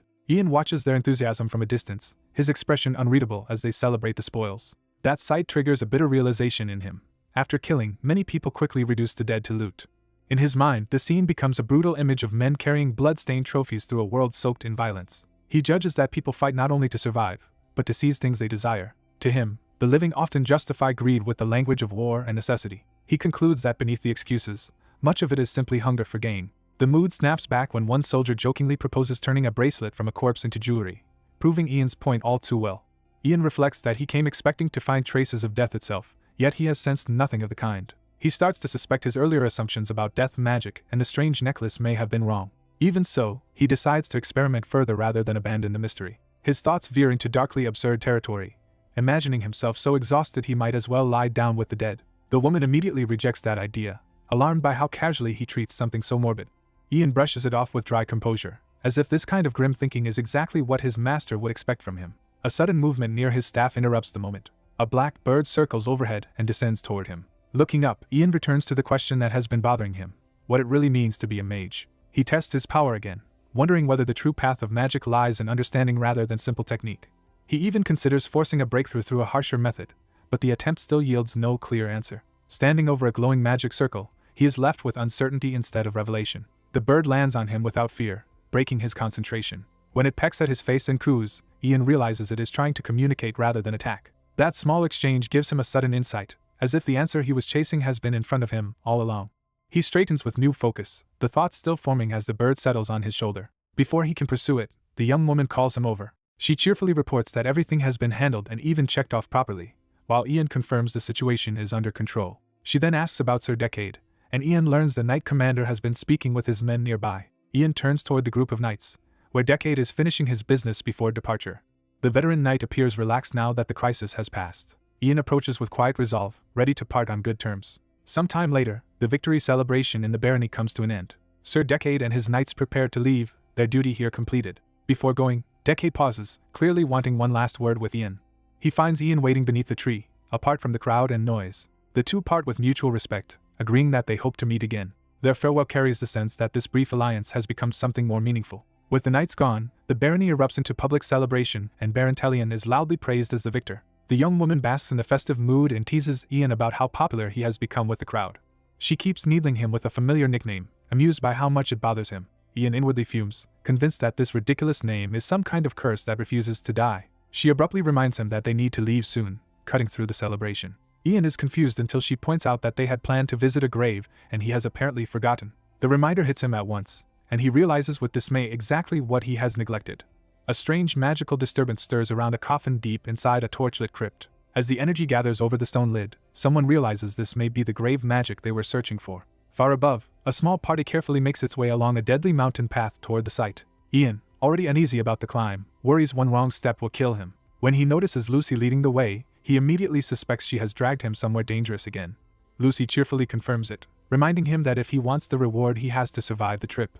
Ian turns to their guide for reassurance and asks whether Lucy really knows where she is going. Lucy answers with complete confidence that they are almost at their destination. Ian regrets ever expecting caution or common sense from her. Their armored companion cuts in and reminds him that no one comes to a place like this without a reason. She declares that she is joining the mission as well. Even while insisting she only came to work off her debt, she ends up following Ian anyway. A crow's servant returns to Ian, and he asks what it found while scouting ahead. The bird reports that it checked the area from the sky. Its warning is immediate. There are people waiting ahead. Ian stiffens at the implication that others reach the graveyard first. The knight instantly recognizes that this complicates everything. From cover, she spots a camp outside the site and confirms the intruders are gathered there. Judging by the number of tents, she estimates roughly 40 people are present. Ian concludes they are grave robbers and worse, organized enough to have inside information. Lucy responds to the discovery with reckless enthusiasm and wants to charge them. She insists they should attack, but the knight points out they are hopelessly outnumbered. When Lucy presses her, the knight bluntly says rushing in would be suicide. Embarrassed and irritated, the knight reminds her that she is only human, not some invincible hero. Lucy turns to Ian instead, expecting him to produce a better answer. Ian thinks it over while his familiar waits on his shoulder. He admits he could try a large-scale spell, but the idea clearly carries risks. The knight immediately suspects he is about to attempt another absurdly dangerous form of magic. Instead, Ian asks whether they are near the Tarian graveyard and says an old legend gives him another option. Smiling to himself, he decides that frightening the robbers will be enough. Night falls over the mausoleum as his plan moves into place. Outside, the robbers grow restless because nothing has emerged from the tomb. One of them notices movement among the others and starts to pay attention. He finds a companion crouched on the ground doing something strange. The man explains that he is drawing holy symbols as protection.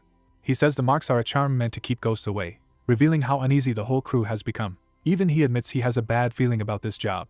As they talk, they recall the local rumor that the first Baron Tarian was entangled with the Fairy Queen. A sudden disturbance in the night interrupts the conversation. The robbers sense something unnatural and begin to panic. One of them tries to call out, but fear is already taking hold. A dark, glowing presence spreads across the ground, and they can only stare at it in confusion. Hidden nearby, Ian quietly names the source of the phenomenon, Shadow. He commands the darkness to rise, and it swells into a towering ghost-like form. The robbers freeze as the apparition manifests inside Ian's magical domain. The shadow spirit looms over the camp, enormous and unmistakably supernatural. Terror breaks their nerve, and they cling to each other while screaming that a ghost has appeared. Even the men holding torches can only gape as the thing keeps moving. Ian drives the illusion further by declaring it Baron Tarian himself, sending the robbers fleeing in total panic. As the camp collapses into chaos, the men beg for mercy and run for their lives, convinced the dead Baron has returned from the grave. Under the moonlight, someone desperately begs for divine mercy. A man realizes with overwhelming relief that he is still alive. That hope collapses when a blade is pressed against his throat. A female knight coldly offers him a choice between surrendering the hidden culprit and dying, forcing him into panicked pleading. Terrified, he insists he has no idea who the mage inside him even is. Before she can press further, the knight recognizes Ian's arrival. She points him toward the breached entrance and identifies the target as a mage hiding within. Ian and his companions arrive, with Ian immediately focusing on the mention of a mage. Their attention is cut short when an explosion erupts from inside the structure. Amid the blast and smoke, an older man coughs his way out alive. He steadies himself before the shattered doors, relieved that breaking through the barrier was easier than expected. The survivor is revealed as Enlion Kate, a mage from the Imperial Magic University. Seeing the wreckage, Enlion notes that the Fairy Queen's barrier was meant to keep everyone out, though he had not expected it to be this troublesome. When he looks around, he realizes the person he was tracking has already vanished. He recalls that the fugitive had promised to find another route, and wonders if that plan succeeded. A sudden unfamiliar energy brushes past him, making him suspect something dangerous nearby. Before he can investigate, someone calls out to him from behind. Mud Baron, an illegitimate member of the Dibble family, approaches and asks whether the mission succeeded. Enlion ignores the pleasantries and warns that a serious problem has appeared. He bluntly reveals that intruders have entered. Those intruders are Ian and his group, now advancing together into the underground area. The story shifts to explain that Enlion had once taught at Dranheim Magic University. Although he was unsuited to teaching, the university gave him the research environment he wanted. Even so, he longed for a more adventurous life and dreamed of becoming a legendary mage through a grand journey. Frustrated with a stagnant academic life, he yearned to abandon his work and step into a new world. That desire sharpened when he overheard that some young nobles were about to stir up trouble. The rumor involved the Lord of Inquiry, who was secretly tied to the Dibble family's hidden heir. Enlion learns that the true identity behind the affair is the Dibble family's troublesome child. When he asks whether beer is involved, he is clearly listening in on a conversation that has caught his interest. He discovers the real objective. They intend to recover a treasure left behind by the late Baron of Talon. After one of them joins the guest magic gilden, a chance opens for Enlion to involve himself in the expedition. The mention of a magic sword waiting at the end of the adventure instantly hooks him. His excitement boils over, and he becomes openly desperate to see that sword for himself. Unable to resist, Enlion immediately goes to Mud Baron and secures his cooperation. That backstory catches up to the present, returning to the ruined entrance. Back in the chamber, Mud Baron asks what Enlion means by intruders, and Enlion clarifies that these are no ordinary trespassers. He shouts the real danger at last. The intruders are mages. That revelation sums up the predicament Enlion now finds himself trapped in. Meanwhile, Ian's party continues deeper into the dark underground passage. Bernica grows uneasy in the oppressive space, while the knight warns everyone to watch their footing because anything could be lurking below. Ian's staff suddenly speaks to him like an old playmate, eager to have fun again. Ian is unsettled because he has never consciously used this talking weapon before, while the staff cheerfully recalls his old habits, including sleeping and snoring. A brief memory confirms that Ian really did snore, embarrassing him as the staff keeps teasing him. Their banter is broken when Bernica screams and grabs Ian in terror. She insists something is down the corridor, while Ian first assumes it might only be grave robbers. Still shaking, Bernica insists what she saw was not human but a monster. Her panic spreads through the group as the idea of a monster suddenly dominates the moment. The knight dismisses the fear with a smirk, suggesting they are all just rattled from being underground. When Bernica asks what the creature was, the knight casually identifies it as a fairy and explains that such beings enjoy mimicking human voices. With the mystery solved, Bernica and the others finally understand what frightened them. A disembodied voice leaves the young mage reeling when he realizes someone is speaking to him directly. He quickly dismisses it as an echo, trying to steady himself in front of his companions. But the voice keeps rambling with childish malice, amused by human fear and eager to make someone else scream. He realizes ordinary science may not explain this world and starts reconsidering what he is hearing. When the others insist the sound does not belong to any fairy, he understands this is something stranger. Testing a theory, he treats the phenomenon as wind itself carrying a will. That insight triggers a new magical breakthrough for him. He acquires atmospheric magic, specifically the ability to manipulate sound through air vibrations. The others begin to grasp that the so-called mystery may truly be tied to the wind. He immediately uses his new spell to halt the transmission of the voice. The hidden speaker protests, annoyed that he has interfered and demanding to know why. Its irritation confirms he has found the right method. He pushes further and challenges the unseen presence to reveal itself. The voice eagerly accepts, treating the confrontation like a game. He answers by unleashing sound back into the space. The corridor erupts with a loud burst, and the invisible entity delights in the chaos. His companions are stunned that the impossible voice was real all along. From above, the group regathers around him as the disturbance settles into a more dangerous silence. The witnesses finally accept that the strange phenomenon truly was a mystery of the wind. Sensing the situation worsening, he warns everyone to stay alert. He detects hostile presences approaching and prepares the group for an attack. A new spell answers from the darkness as someone invokes earth magic and shakes the corridor. He immediately suspects the intruder is the mage who entered earlier. He counters at once, commanding the earth to become still and cutting off the tremor. Footsteps emerge through the settling dust, revealing the enemy at last. An older mage appears with armed men and recognizes that the boy is unusually skilled with magic. The young mage is caught off guard by the old man's identity, and the familiar-looking figure behind him. The old man tests him by asking if he is a geomancer, and he denies it despite having stopped the spell. Instead of explaining himself, he demands to know who this man is. The stranger introduces himself as Lion Kate, a mage from Grand Frisia. The boy answers with his full name and status, declaring himself the mage Ian Elidus Raven. The name Elidus shocks Lion into immediate recognition. When Lion asks if he belongs to the famed fire mage Elidus, Ian confirms she is his master. Lion reveals he had only heard rumors that Elidus had taken a disciple. He is even more astonished that this disciple has appeared here of all places. Before the exchange can continue, the man behind Lion identifies Ian by name. That man, Telian, smugly points out that Lion still has not answered why he is here. It becomes clear Telian is fixated on Ian and is steering the conversation toward him. Ian endures the attention in wary silence, already uncomfortable with where this is going. Lion finally explains that Baron Telian brought him here because he requires a treasure. Ian responds by summoning the wind again, preparing to act before they can press their advantage. He calls out Berenka's name, signaling his ally at the critical moment. Berenka lunges in immediately, launching an attack that throws the confrontation into motion.